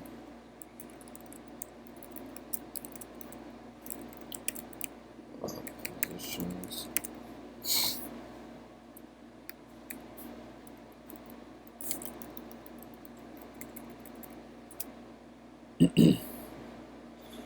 I think that's a good start.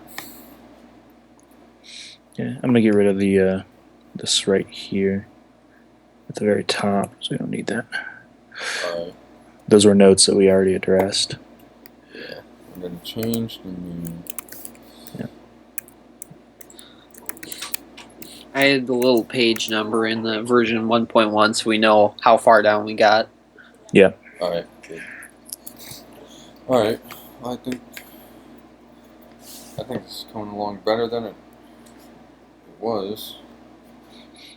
Yeah, because I know the last part we were getting really stuck. And okay, so just to clarify my thinking, we're going to end up with 3, 6, 9, 12 decks total. Yep. Well, for the regions. Yeah, 12 decks for the regions. Let's see. Get my little notebook. So we got 12 decks for the regions. We have 1 monthly or survival. The survival deck, yeah. Well, just go look down on page 9 or bottom of page 8.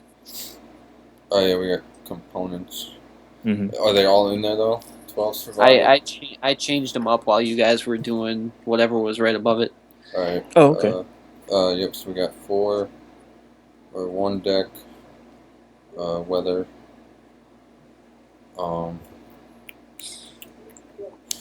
Now we have the decks, the resource cards. The things we craft are going to be tokens. I'm going to remove pretty much everything from the detailed rules for specific pieces section. All right. Yeah, we got to just remove that all over. Just so we don't get confused. Same thing. I'll get rid of the end conditions. Okay. All right. So our game is a survival game where players are tasked to complete monthly survival goals in order to craft a radio to call for help to win the game. Impeding them is the resources needed to complete the survival goals, weather conditions, a suffrage counter, and the basic survival needs. I think that's a pretty good start because we have a cohesive story now we have a strong direction for our game, which we didn't have before. No. So we have mechanics, the things that we need to look for. This isn't me telling anybody what to do. I'm just kind of processing in my head out loud. Is to figure out how the fire component works. Yep. Finish drafting our kind of turn phases and mechanics. That's about it. Well, we can even type that in a quick to-do at the bottom of our version 1.1. We can go right down here, if I can, Where you at, buddy? and go to-do. I got notes. Taking notes. Or notes work. So, I figure out the components, or the fire component, turn phases, mechanics, values. Values of the decks. Fatigue. I'm gonna start probably figuring some of that stuff out tonight. I'll work on it a little bit tomorrow at work if I get time as well. Going through. You guys going to try to do a meeting tomorrow? Yeah, I think we're gonna have to. Yep. What time? Maybe. Probably 8 o'clock. Same bat time, same bat channel. Yeah. Rules and mechanics is probably gonna be that whole meeting tomorrow. Once we get that done, because I believe this isn't the final version of the document. There's I think another one next week. okay. So. And we've done one pass. You know, I got to say, I know that we're doing a lot of kind of. It feels like we're doing a complete revamp. Yeah. But you know, I think that's a good thing based on That's actually exactly what game companies do. Is they come up with an idea, then completely change it. Yeah. And how open we've all been to making a lot of these changes for the better of the game. Yeah. That is awesome. And I think this is going the way that it's going. You know, we'll probably have another like half revision to do next week after we play test. But, yeah. I think next week is actually making sure this is like 100% complete, and then I think week 4 is testing it, playing it. Yeah. So, but I think I definitely am liking this version a lot better than our last one. Yeah. So. Well, cool. All right. Well, same bat time, same bat channel tomorrow. Yep. And I'll message the. I don't know. Maybe I'll send them one after we log off and all that about the imperfect or perfect. And have something tomorrow. Sounds good. I'll try to be on tomorrow. No guarantee though. All right. I should be Saturday though. Okay. Well, we'll have a recording, so. I will be there tomorrow. All right. So. Yeah. So. All right. In that case, good job. Got a lot of work done tonight. We did. Yes, we did. So. All righty, Holy gentlemen. crap, we really did get a lot done. Did everything. We raced it all. Did it all again. Yep. Pretty much. All right. Well, I will see you guys tomorrow. All right, guys. Have a good night. You too. Good night.